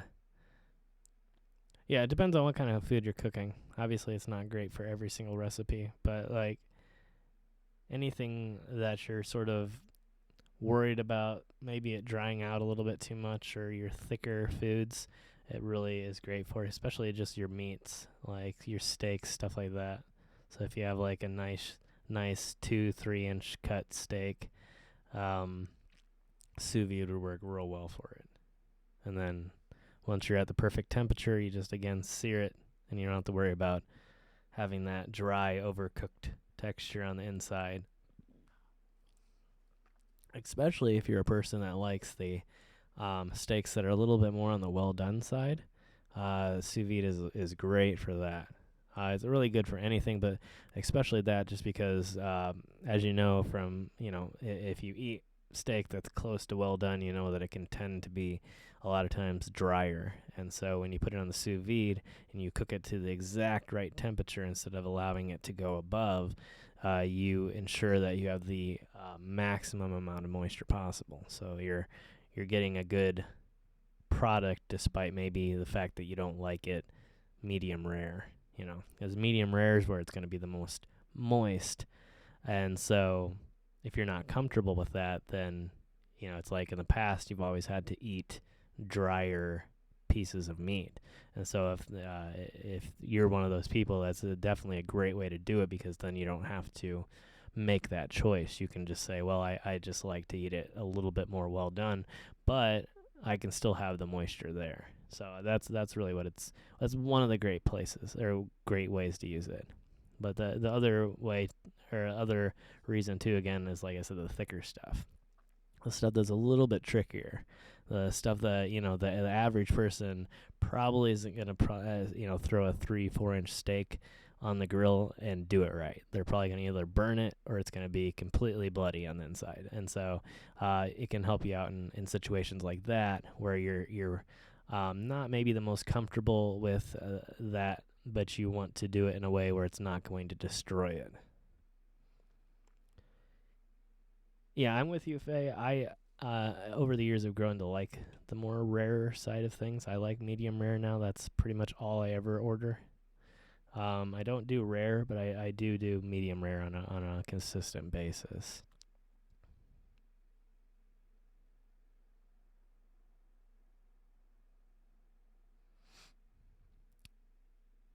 I have heard that with the salt, but I've also heard people say that that's not necessarily true too. It seems to be an argument among even the professional chefs.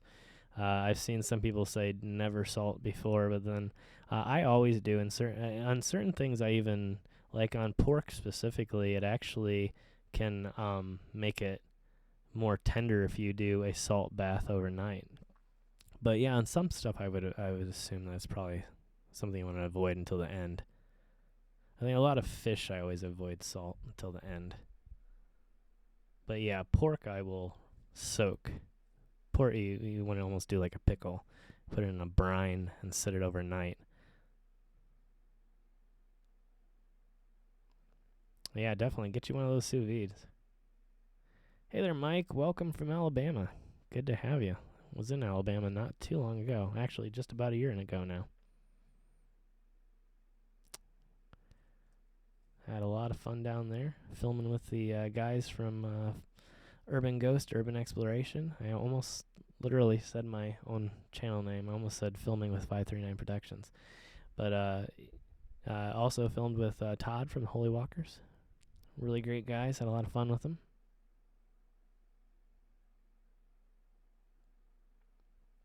Yeah, the grill can be real tricky, especially with steaks. You never know. You got to be real careful.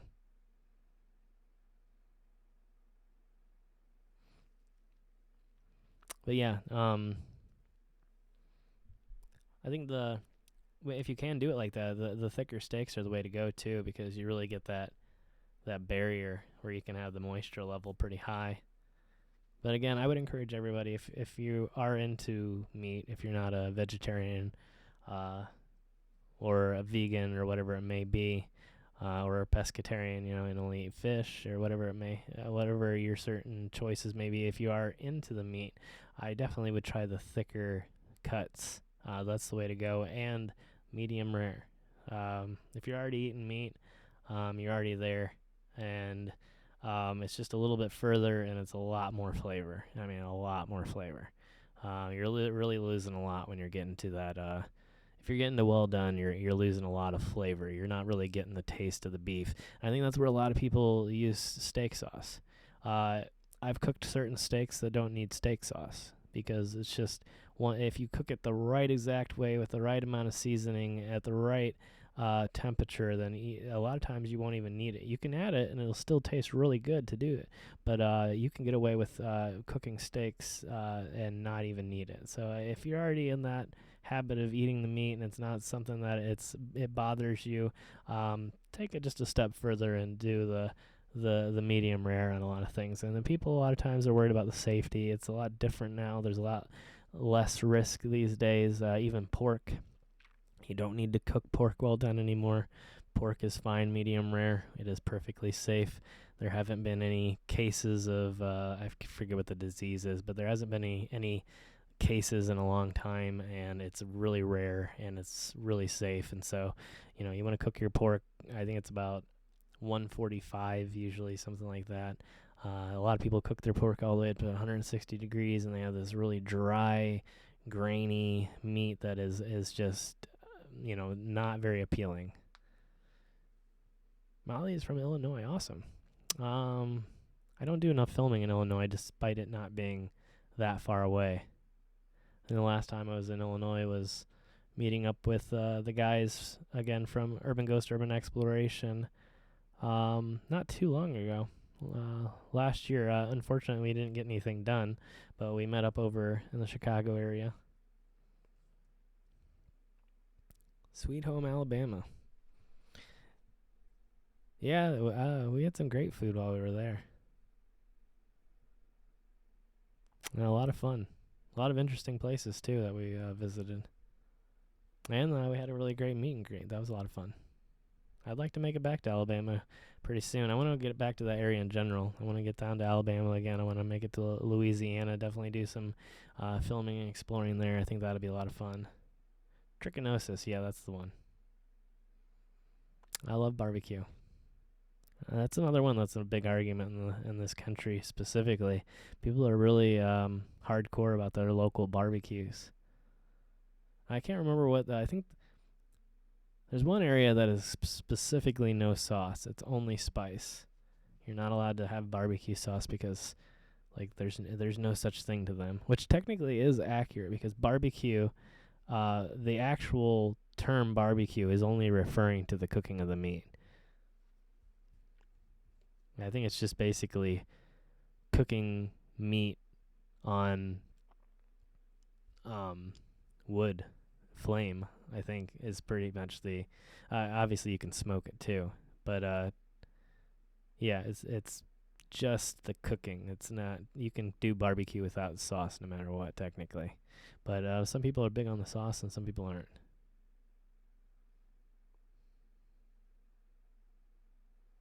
Yeah, the trichinosis used to be a lot more of a danger, but with safer farming practices now, it's a lot less risk.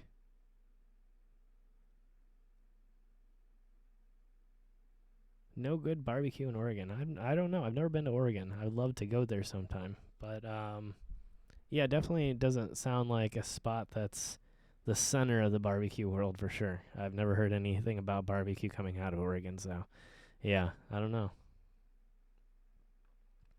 I do enjoy the barbecue sauce. I agree. But if I was in an area that was the style, I think I would do it just to follow the rule. That if you're when in Rome, do as the Romans do. So why not? But yeah, I preference wise, I probably would still have the barbecue sauce. Yeah, absolutely. Any type of cooking, I think, is an art. Takes a lot of effort to get things right, and even more effort to get things perfect. You're always learning. You're always making things just a little bit better. And so I think it's definitely an artwork.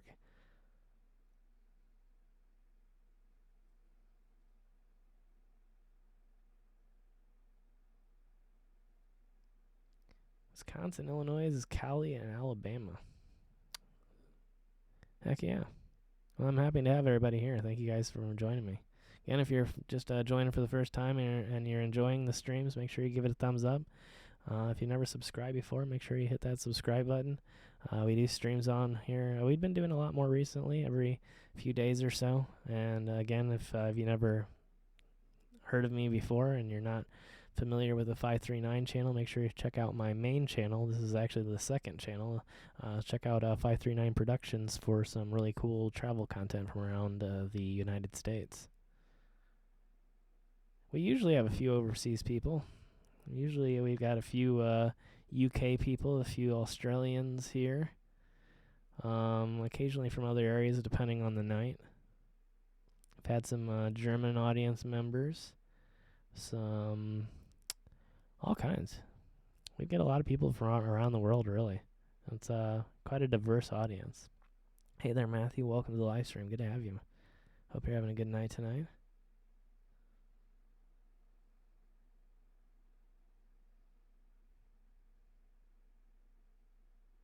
Sweet Baby Ray's. I've heard of that. I don't know if I think I've tried that, actually. That might have been the one I tried last time. I think, if I remember correctly, it's pretty good. I don't know much about the barbecue world in terms of like rating the different sauces or whatever, but whatever I had last time was really good. But I think it was Sweet Baby Ray's. But that's an art inside of itself, making a good barbecue sauce.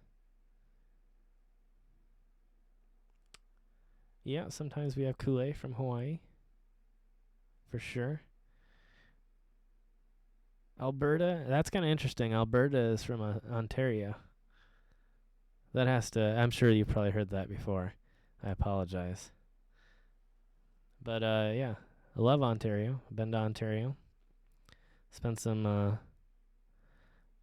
good hours traveling through Ontario by train, visiting some of the various wildlife areas and seeing some really cool waterfalls. So looking forward to getting back up there soon. New Jersey. I haven't done a whole lot of travel in New Jersey. I've only been through it one time. But I'll leave that up to you because I really don't know. But I think Jersey has a lot of interesting places to explore, though. And there are some natural areas out there. Sweet tangy with a bit of heat. Yeah, I agree with that. I can go for that.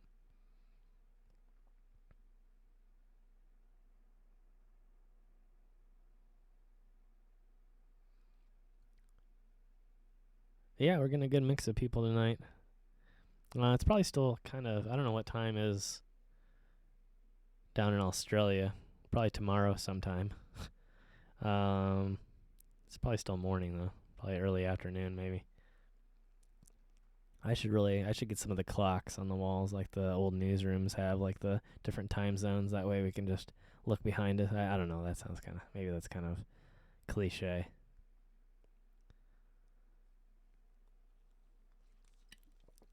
Yeah, I was supposed to go out and visit more places in New Jersey the last time I was out that way, but we didn't end up doing it. I don't really know why. It would have been a lot of fun. But I love all your pop. I don't know if you're in the city, but I love right at the border of New Jersey and New York because they're so like, it's such like a diverse culture and economy that Um, they have their own like legal issues with like things like even like soda. So if you're like at the border of New York City and New Jersey, then all the pop cans are labeled so that people can't buy them in one state and transport them over the border and then sell them in another. So there's these really weird market issues. So like if you buy like a soda, it'll say New York or New Jersey at the top of it, usually right around the rim. So if you're ever traveling out that way and you see a soda can that says New York on it, then you know why. There's a place in Philadelphia that I want to visit really badly. Excuse me. Wow. I don't know if I can get in or not, but I really desperately want to do. It would be. It's kind of a sad location, but would be one of the most epic locations that we've ever done on the channel, hands down. I've never seen anything like it ever. I've never filmed anything like it ever. Something's close. It's definitely an abandoned location, and just craziness. But we'll see if I can get there. I'm kind of keeping it under wraps until I can figure out. I need some connections to get into this place, and I don't know who to call. I don't know if I could call them directly, but I don't know if they're gonna be down with filming. I think I need to find like a actual connection, somebody who knows somebody who can pull some favors for me, because I think it's one of those places where they'd be slightly embarrassed at the level of abandonment and decay, and so I kind of feel like it's one of those places that they're going to be like, we don't really want you here because of of the public opinion that might arise from you filming this location. So I don't know if they're going to let me in, but we'll see how it goes. 10:38. It is 11. Well, almost midnight here now. 11:39 now. Not too much difference, but yeah.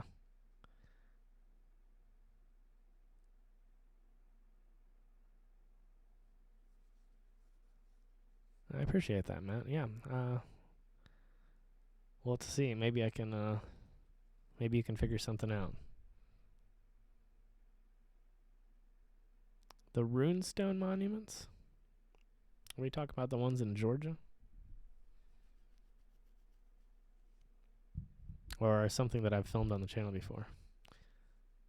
I did the Magic Mountains in Las Vegas too, but there was a Georgia location. Yeah, the Georgia ones I want to do soon. I haven't done them yet, but I am looking forward to going down there and visiting that. I have it marked out. Thank you very much, Mike. I appreciate that. Yeah, it's always good to see you guys in here, and good to see that there is a lot of people out there that are supporting the channel, supporting the journey, and really enjoy what they see. You know, there are times, I think one of the big things that a lot of YouTubers talk about that is really honestly completely true is imposter syndrome. You know, and a lot of times it's like you do wake up and kind of feel like, you know, do I really deserve this? Are these people really enjoying what they're seeing? You know, are these, you know, are all these views just people that clicked on it, didn't like it, and clicked off and watched something else, or do they really enjoy what they're seeing? Hey there, Roy. Welcome to the live stream. But yeah, there is those thoughts that go through the back of your head a lot of times, and you know, even with me, you know, a lot of times I compare myself. It's like you can't help but look at other channels and wonder if they're doing something better, or if they're doing something more interesting, or why things work certain ways, whether it's the algorithm or whether it's something that you're doing wrong. And so it is good to get that feedback from people, and so I really appreciate that. But yeah, so many thanks. How long have we been going now? Thank you, Molly. I appreciate that too. Wow, we've been going live for 2 hours now. And I think maybe what I was saying before in the last few live streams, maybe it really was that I just accidentally took a month-long break, and it really just screwed up all my analytics, because it does seem like we're each stream building a little bit more back to what we were. So yeah, I didn't realize until I had looked at it. I thought, okay, well, I took like 2 weeks off and then started streaming again. Surely it shouldn't hurt my channel too much. And then I looked at it and I saw that it was like a whole month that I didn't do anything on this channel. So that definitely can affect the analytics. And so I might have been slightly on my side of the fault, and then the rest of it is just sort of the situation we're going through. So I still think some of it is just because there's probably that additional traffic, again, not only from viewers but also from creators in general. But at the same time, I think that some of it was that long break that I took too. And some people just weren't maybe expecting me to go live again so soon, or weren't really sure what the status of the channel was. Maybe they were thinking that I quit the second channel altogether. And again, the algorithm was probably thinking that too. Thank you, Mike. Yeah, I spent a lot of time. Honestly, the command center has changed so much over the years. We've gone from a fairly bland, plain setup with almost nothing in it to a bunch of the plants that I've grown over the years. Some of them I've bought.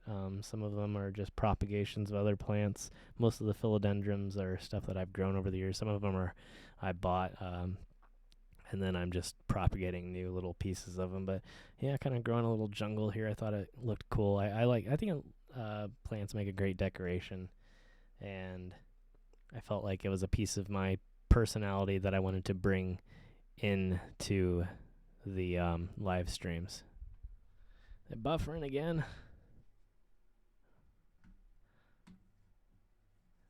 See, I wish my browser would let me zoom on one window at a time. Maybe I need a new browser. Firefox is what I was using for the second channel. And I thought in the past that I had been able to use browsers before that could zoom on one window, so I could zoom in on my chat, and not on another, so I can get all my analytics. But for some reason, Firefox is zooming on everything or nothing. Well, thanks for joining us, Molly. You have a great night. Sorry, I'm missing some stuff. Have I ever thought of interviewing others? Absolutely. Yeah, I actually have thought about doing that with the Oddfellows specifically. Yeah, I apologize if we're getting some buffering issues. Sorry, guys. I don't really know. It's sort of off and on. So it might just be when the traffic's kicking up locally. But thanks again, Molly. You have a great night. Wanted to go back and read the entire comment there. I had to catch up with everybody for a second here. I've also been considering doing some interviews with other people too. I'd like to start utilizing this channel sort of like when I go down. When I went down to Alabama, it was sort of like a good test. I used the primary channel to film all my locations, and then all the live stuff, all the meet and greet stuff, all the stuff like that was done live on this channel. And so that's one of the things I'd like to start utilizing it for. And also to sort of interview these people that I work with and get some of their thoughts and ideas about the world and YouTube and traveling and subjects like that, and as well as with not the live stream, but the podcast I had started up several months ago. That's still not over with. I definitely want to get onto that again and maybe interview some people in the alternative culture scene, some tattoo artists, some piercing artists, maybe some musicians and bands and things like that. And I'm still trying to get into that. It's a little bit harder. It takes a little bit more local knowledge and connections to do. So I don't think you missed too much, Linda. Just been discussing all kinds of random subjects, but I think we were going there for a while on just the one subject, so I don't think you probably missed too much. I don't know. It would just depends on when you left. I don't really know what to tell you. Maybe, but maybe not. Hopefully not. But I don't think it's been too much at the very least. But yeah, hopefully we don't have any traffic issues. I don't really know. For the moment, it's sort of mildly complaining at me, but I can't really tell if it's how much it's buffering. Am I gonna go visit Big Steve again? Whenever I make it up to California, I'm sure I'll stop by and say hi to Big Steve, and if he's got any locations that he wants to go check out and film, then I'm sure we'll do that. He knows a lot about the area, and so yeah, he's always a good resource to tap into when I'm out there. And we definitely went and saw some amazing places last time, and in fact, some of those places will be on some of the upcoming episodes that we'll be going over again. Some of the mausoleums that we found while we were out there, and yeah, so I'm sure that it will happen again here. And as I've said before, as soon as this is all over, as soon as we're safe and able to get back out there and live our normal lives again, I'm definitely going to be going on a bigger trip. And I've been talking to people, and I just talked not too long ago with my friend Ryan from the RJ32 channel, and we're planning to get together once this is all over. I don't know exactly where, but yeah, I'm sure I'll be calling up a few different people. I keep in contact with most of the people that I've worked with. So if they haven't heard from me yet, they'll be probably getting a text from me here soon, either just checking on them or hitting them up for some planning or whatever. Yeah, Steve was real nice. He was real good to me. See you later, Joanne. Thanks for joining us. Appreciate you being here tonight.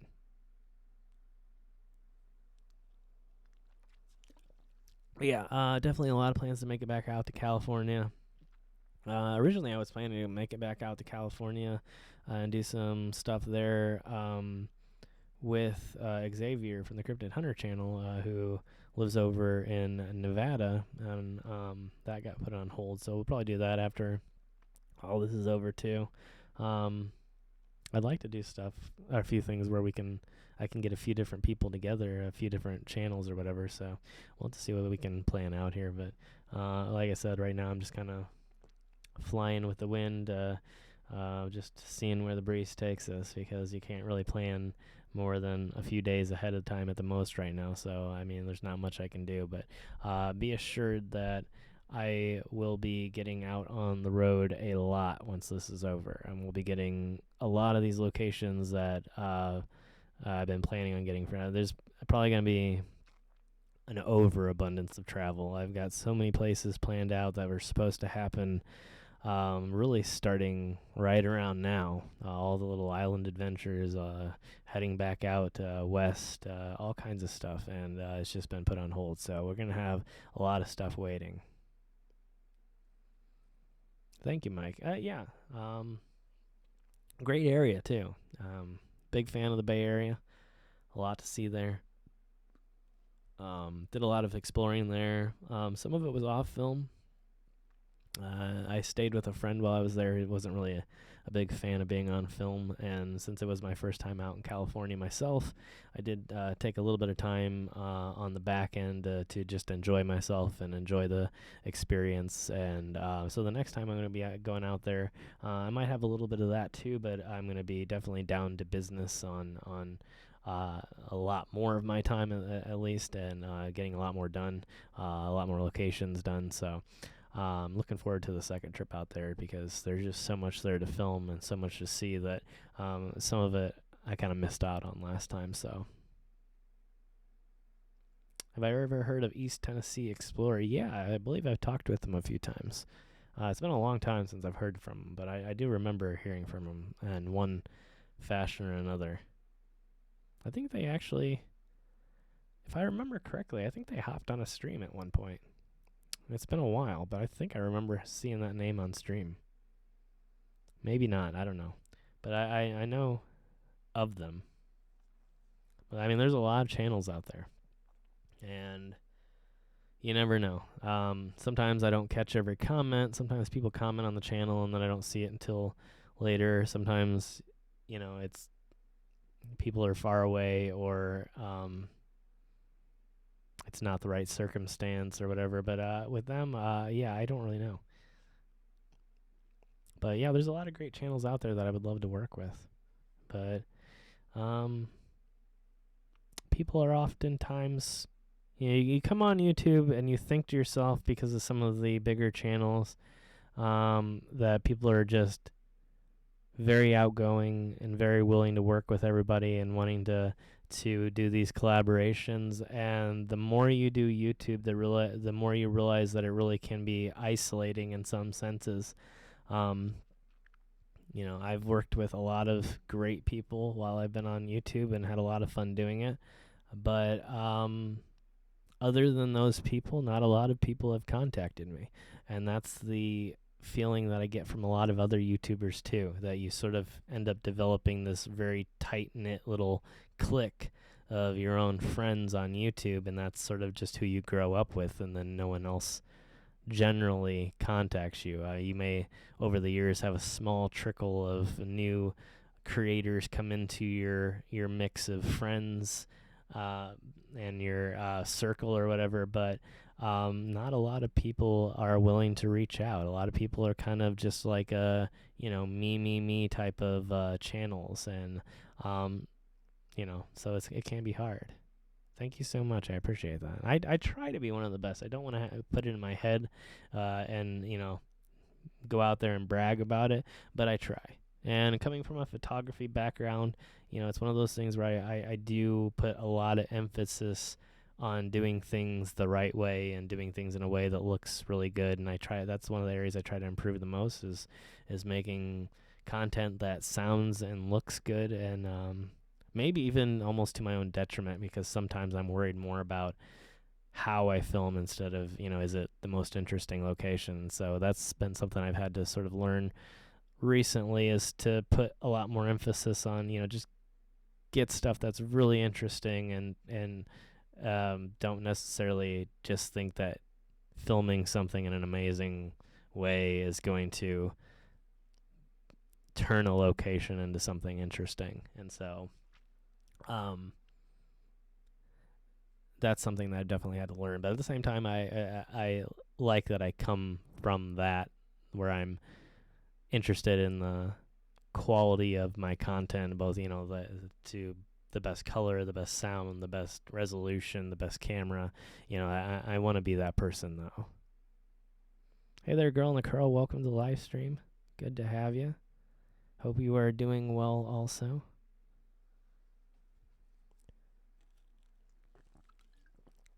But yeah, I think that's one of the traps on YouTube, though, is the quality trap.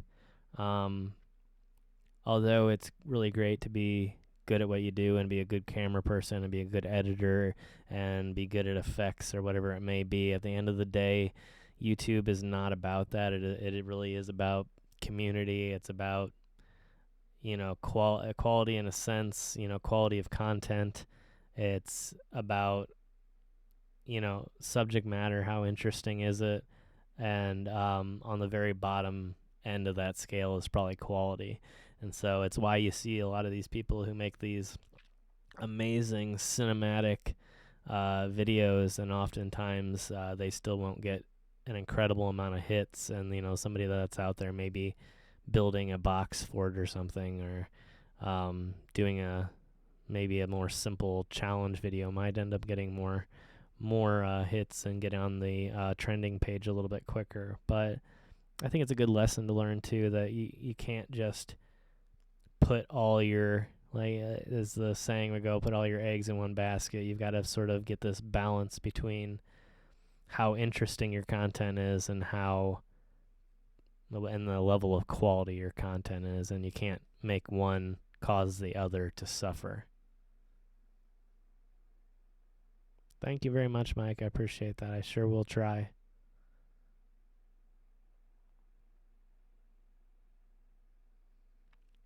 Art Bell. Oh, I love listening to Art Bell. I can't say that I agree with everything he says, but I for sure am a big fan. I like the late night radio format like that, and the sort of sci-fi meets reality sort of. Everything from aliens to cross-dimensional travel to I think even ghosts sometimes, conspiracy theories, Area 51, stuff like that. I find it all very fascinating. I think you have to take it all with a grain of salt, but I think people like Art Bell sort of lead the race, and people that are trying to take things like that and have a little bit more of a scientific approach to it, to finding out the truth. Because the unfortunate thing is when it comes to subjects like that, there is some real scientific credence to things like that. When you think about the universe and space and how big it is and how many planets there are, how many stars there are, how many galaxies there are, it's very likely that things like extraterrestrial civilizations exist out there. And unfortunately, in the scientific community, it's become one of those things that's almost regarded as silly, where if you are a cosmetologist or cosmologist, excuse me, not cosmetologist, if you're a cosmologist and you're studying things out there in space, to then look at your other fellow scientists and start talking about aliens is almost regarded as silly in a lot of ways, even though it really is a real possibility. Just because we haven't had any contact with extraterrestrial civilizations out there doesn't mean that it doesn't exist. And so it's in no way unscientific. But, I think people like Art Bell really bring that to light and show that there can be a serious side to things. And, you don't have to believe everything that you hear on shows like that, or believe or agree with every opinion that they have. But at the same time, I think it brings a mix of seriousness and entertainment to something that often is regarded as absolutely fake, but at the same time has a lot of scientific credence to it. And again, something I feel like I believe personally, I think the scientific community should take more seriously. I've seen so many people laugh it off as if it's not something serious, and it's like, well, I mean, here we are, an advanced civilization sitting on a planet wondering about our own existence and trying to and some of us trying to contact other civilizations out there. So to turn it around and say it couldn't be true from the opposite end, that there's somebody out there trying to make contact with us, is very unscientific and very silly to believe that way. So it's kind of sad to think that a lot of people out there that take science seriously look at that aspect of it and think that it's just something that shouldn't have any credence put into it. And at the same time, these same people are often sending robots to the surface of Mars looking for past life. And it's like, we can take past life seriously. If we're finding fossils of things that no longer exist but used to exist, we can take that very seriously. But when it comes to the thought of searching for things that are alive and are alive currently, and maybe very similar to what we are, we seem to not take that as seriously. And that's, I think, kind of strange, because it seems to me that it's much more tangible. Something was making some strange noise. Anyway, yeah, so that's my thoughts on that. I'm not going to turn it into a whole alien debate or anything, but yeah, when it comes to that, I think it's a subject matter that gets, unfortunately, a bad rap because of some of the stories and some of the more attention-seeking people that are in some areas of the field. Thank you so much, Mike. Appreciate you being here. You have a really great night. So yeah, to me, when it comes to science, there should be no agenda. Science is the discovery of new information. We're building this library of information that tells us how different things work, how the world works, how physics work, how biology works. Hey there, Dory. Welcome to the live stream. And if we ever add opinion into that mix and have to add our own personal truths into that mix, then we're really poisoning, that body of information. You can't have an opinion and be a scientist. To some certain degree you can, If you're talking about theory and test and things like that, we can postulate what might be true and then test it to see if it is true. But other than that, there is no opinion in science. There can only be truth, and there can only be what is true, and there can only be what is false. And once we've tested it and we can see which way is true, then that's the direction we have to take. And if you don't, then you're not doing science.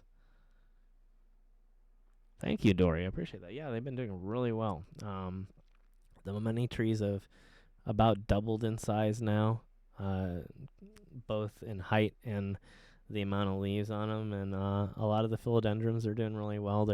I've propagated a few of them, and they're starting to turn into more plants. A lot of these were in water. A lot of the pots have grown because I've planted a lot of the cuttings. So they're doing really well. I'm hoping to plant a few more over the next few weeks or so. I want to get everything a little bit more organized and save a little bit of space, because unfortunately with everything I had like 6-7 different rooting stations, and I had tons of different plants, and a lot of them weren't getting proper light, unfortunately, so I lost a few things. But we're kind of down to the plants that really enjoy it here, and so having a lot better luck. I'm really hoping the bigger ones start growing. I don't know how well you guys can see the big Swiss cheese back here, but it's about 2.5 feet tall now. It's about ready to reach 3. It's growing pretty well after I staked it, so it's going to be growing upwards. Kill rocks. Well, yeah, I guess everybody's got their thing. Some people are plant people, some people just aren't into that sort of things, but or those sort of things. But I wasn't that great when I started either, though. I just sort of slowly started teaching myself and watching lots and lots of YouTube videos, getting lots and lots of opinions, sometimes differing opinions, and just trying to learn as much as I could about it from the real experts out there. And I've grown a lot. I've been able to have some successes alongside some failures, and I've been pretty satisfied. I had some bad luck with some of the succulents.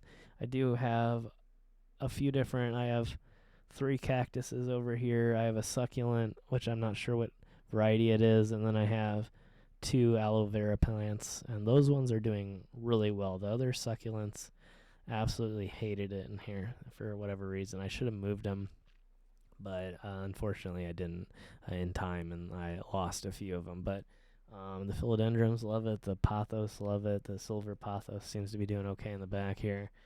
My lipstick plant seems to be doing really well with the size of leaves, but it's still not flowered. It's sort of like a mix between a regular type of plant and a carnivorous plant. It can be fed via fertilizer and regular waterings, but also it eventually grows these little flowers that eat insects, and it literally can just digest an insect that lands on it. And so I was hoping to get some of those flowers, but I've been seeing some signs here recently that I think it's going to flower, because the when I put it right here, it seemed to really like the light, and the leaves have, a lot of the leaves have doubled in size, and so I think we're about at that point where it's going to shoot out a flower. Thank you, Faye. Appreciate that. Yeah, I've been working on it a lot. I love ancient Egypt stuff. I used to be really big into it when I was younger. I studied a heck of a lot about ancient Egypt when I was in school. Wasted a lot of my class hours. Instead of listening to the teacher, I usually just read books about ancient Egypt, or about, if it wasn't ancient Egypt, it was always about the planets and the stars and things like that. I was really into planetary science, and I guess cosmology would be what you would call it. Not just the stars, but everything. So no problem, Dory. Best of luck with the Wi-Fi. But yeah, I love ancient Egypt. I would love to go over there and tour around one of these days. I think it's cool piece of history, and still has a lot of mysteries out there. There's a lot of misinformation, a lot of crazy stuff that went on in ancient Egypt. A lot of the kings would, or pharaohs or whatever you want to call them, would tear down older art pieces or modify them for their own uses, and so sometimes the history that we think is true isn't necessarily the case. It's sort of like with the Sphinx. We're not sure exactly if the Sphinx was originally just like a lion statue and got altered later on to be sort of the depiction that we see now, or if it just originally was made that way. And so, yeah, there's a lot of mystery that goes with it. And then when you have that area where you're in the middle of the desert with all that sand, and that sand is blowing and degrading all these structures away, and so a lot of the smaller structures have been either buried or have just eroded in the sandstorms over the years. It really leaves this layer of mystery over everything, where you're not quite sure what you're looking at until you've discovered enough corresponding evidence to sort of point in the right direction. And so it's an interesting place. Yeah, unfortunately, some occasional buffering. Thankfully, we've gotten a few good hours of streaming in, though. I don't know how much longer we're going to go. I had thought about maybe doing a longer stream tonight and maybe just taking a break here. I'm not quite sure. We might save that one for the next time. I'm still debating on doing like a 24-hour stream in here at some point, too. But what has been making me feel a little bit better is the fact that when I have the additional lighting, this webcam isn't as terrible, despite the fact that it has terrible resolution. But I don't know. I guess maybe now I can debate whether I want to, as a temporary fix, buy one of the higher quality webcams until I've upgraded the computer fully, and then maybe use that way to deliver the full 1080 experience. I guess not full 1080 experience. That sounds like it's the max resolution possible, despite the fact that you can still broadcast in 4K. But I don't think the system could handle 4K. I think it's slightly on. I think it's just right on the line of it could pump out 1080p pretty well, but for whatever reason, the connection between the iPhone and the computer is just, I don't know. Like I said, it might be a actual wire too. I just might need to diagnose it a little bit better. I don't know. We'll see.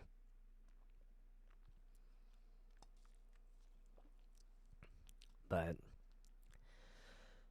at any rate, I don't really know which direction to take this in. I know I kept promising everybody more interesting streams, and that's why I try to get out more, do more of the outdoor streams.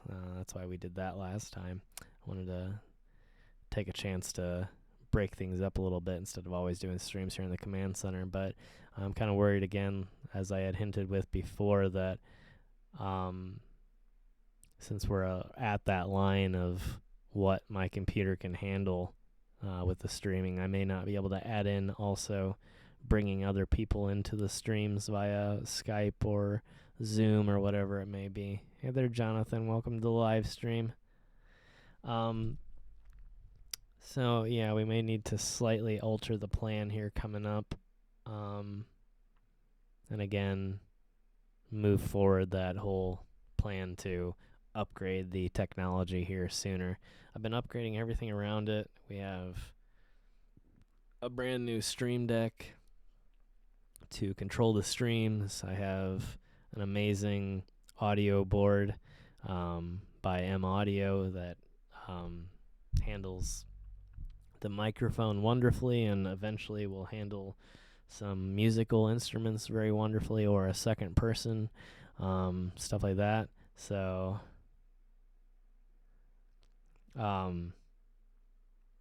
yeah, now we just need to upgrade the central component, which is the computer. Said that 5G, oh my, yeah, that's ridiculous. Yeah.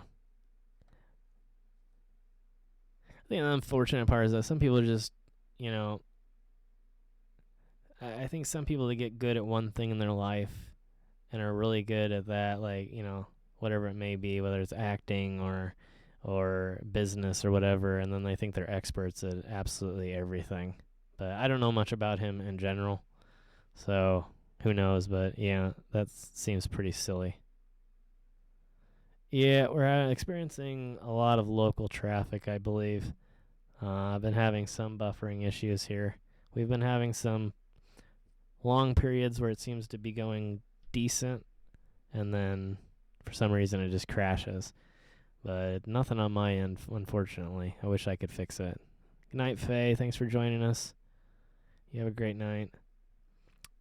But yeah, my apologies. I've worked through all my own equipment and narrowed it down to, well, specifically for tonight, it's either a significant increase in traffic or it's, as I was saying earlier in the stream, a issue with the internet service provider's equipment somewhere along the line in between me and their main office.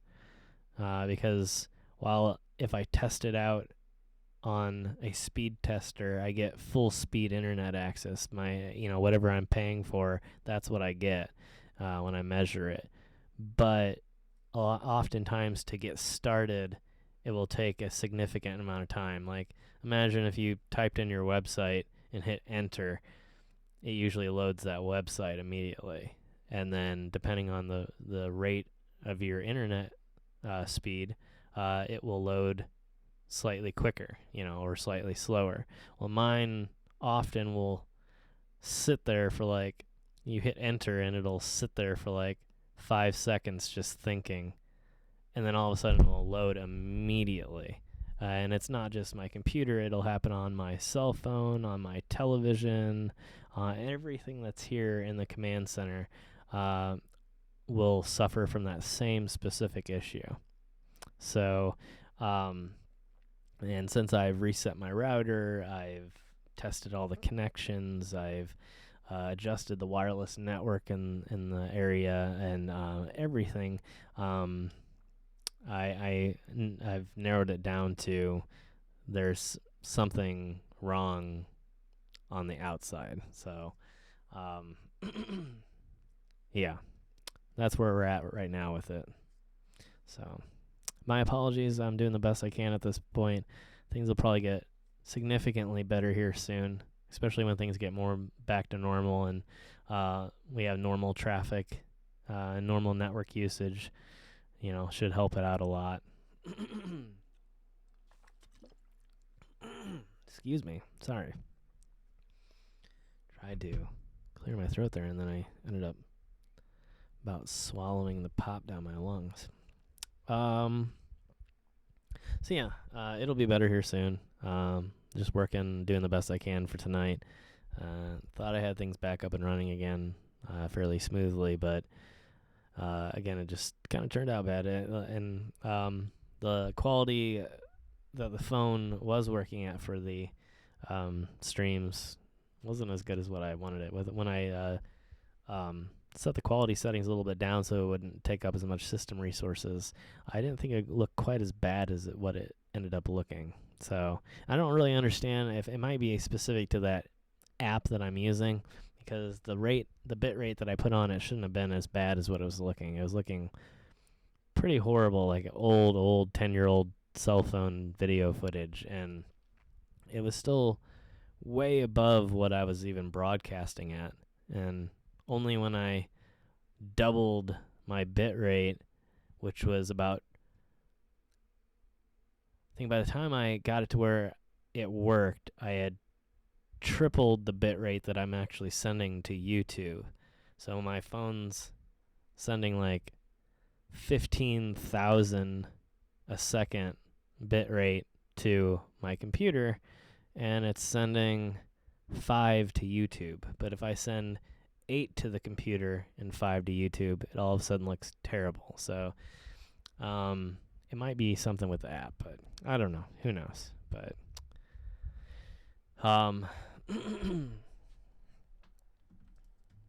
oops.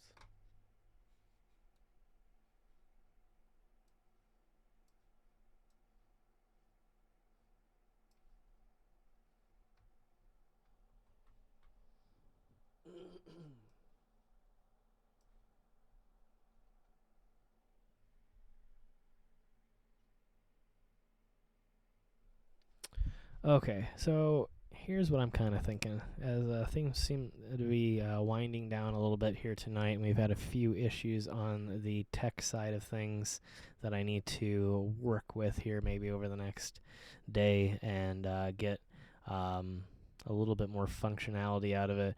I think we're going to forego the incredibly long stream, the all-night stream that I was kind of thinking about maybe doing, and then pick it up again later. But seems like we got a few good hours out of the stream and did pretty well. Seems like our numbers are starting to recover a little bit more, and pretty satisfied about how we've done here tonight and the length that we've managed to make it despite all the problems. So I think we're just going to end it here tonight since it's already almost 12:30 here my time, and we'll pick it up again probably sometime tomorrow, probably maybe just straight from the phone, and then we'll see about maybe doing a little bit longer of a stream tomorrow night, possibly, if I can figure out a good way to make it work from the phone. And if not, then we'll do just a normal stream, and maybe if I can get out and about, we'll do that. I kind of doubt it at this point, but I'd at least like to check in and hang out a little bit more. And again, do a lot more streaming a lot more often, like I've been saying, and definitely gonna make it at least every other day for the moment. I don't know if it's going to continue on like that, or if that's just going to be temporary until we start up the 539 things again. I'm going to try to not make it temporary, though. I really kind of want to do, like I said, at least 2 to 3 streams every week, no matter what. And also, in the next few days, at some point, I do promise we are going to try out the Twitch thing. So again, if you have Twitch, if you don't, check it out. It is just the website, twitch.com. Or I think it's twitch.tv, actually, excuse me. It is like YouTube, but it is designed for live streaming, just as we're doing right here, but it's just another site and something that I wanted to try out and a little bit different environment. So if you have Twitch, make sure you follow me over there. I do have an account. I have not streamed from it yet, but we will be doing that soon. So if you check out 539 Productions over on Twitch, that is me. I think I have only 15 or 16 followers so far, just because we haven't done anything yet over there. But I would appreciate when we do that here in the next few days. If you guys want to come over and hang out, you do not have to have an account to watch. You can just go to the page, twitch.tv/539productions, and it should allow you just to hang out and watch. If that's what you normally do and that's what you want to do, you don't necessarily need an account to do that. But if you do want to interact and chat and start an account over there, I will start doing some streams on Twitch from time to time as well, and maybe we'll pick up a few more viewers over there too that want to hang out and be a part of the 539 journey and the mystery experience. And I think it'll be a lot of fun just to try it out and see how it works. But again, I'd love all of you to come over and give it a try with me. And it doesn't mean that we're going to be ending streams on YouTube at all. I definitely am not planning to end the streams on YouTube, but I would like to just try it out to get a good variety of both and see what works best, and sort of come to that again, that good balance somewhere in the middle of maybe doing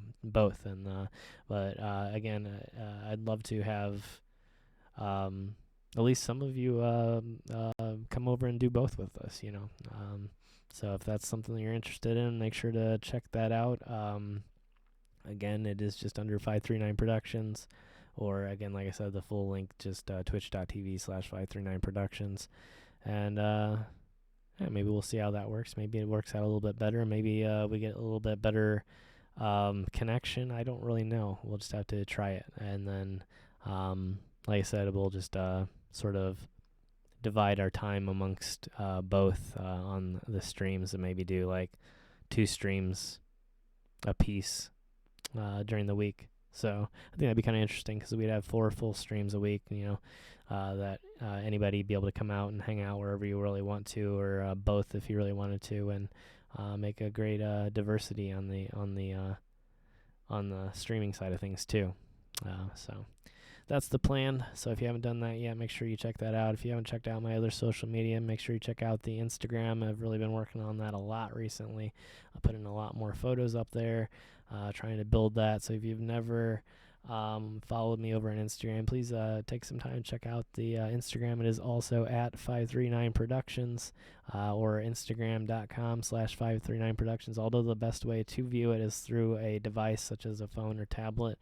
There's literally thousands of cool photos from my journeys and from my daily life, all kinds of stuff. And again, photography being a passion of mine since I was very young, is where the majority of my talent lies. And so I think a lot of you out there would probably be pleasantly surprised at some of the cool photos out there from the different journeys. So if you've never checked that out, make sure to check it out. And yeah, might be doing some live streams on Instagram at some point too. I have done some in the past. We've done some stuff from different car events in the past and had a lot of fun doing that. So we will be utilizing that space more and more as time progresses too, and even hop over there and do some live stuff. So yeah, definitely that's the trifecta. The two channels on YouTube, the two channels on YouTube, Twitch, and Instagram for sure. So, and again, we also have Facebook, and occasionally I post stuff on Twitter too. So, but yeah, many thanks for everybody joining me here tonight. I appreciate you all being here. It was a lot of fun hanging out. Didn't expect it to go as well as it did, although we did have some definite hang-ups, but we'll get that all worked out and better for next time. But yeah, I'll probably do a cookout here at some point. We'll do some more cooking stuff on the channel at some point. But that'll be here in the future. Maybe when all this is over, we'll see. Maybe before, depending. But don't really know. But at this point, we're going to call it a night. Many thanks again to everybody that joined us. Again, appreciate all of you. And glad that you took some time out of your day to come and hang out with me here and get some updates and have some fun conversations. But I, again, hopefully will see you all either tomorrow or Monday. I will, again, keep you all updated on my various social media as to the live streams as well. So another reason to follow me over on one of those sites is get the updates for these live streams right here. So, yeah, you all have a really, really great night, and I will see you all in the next stream here.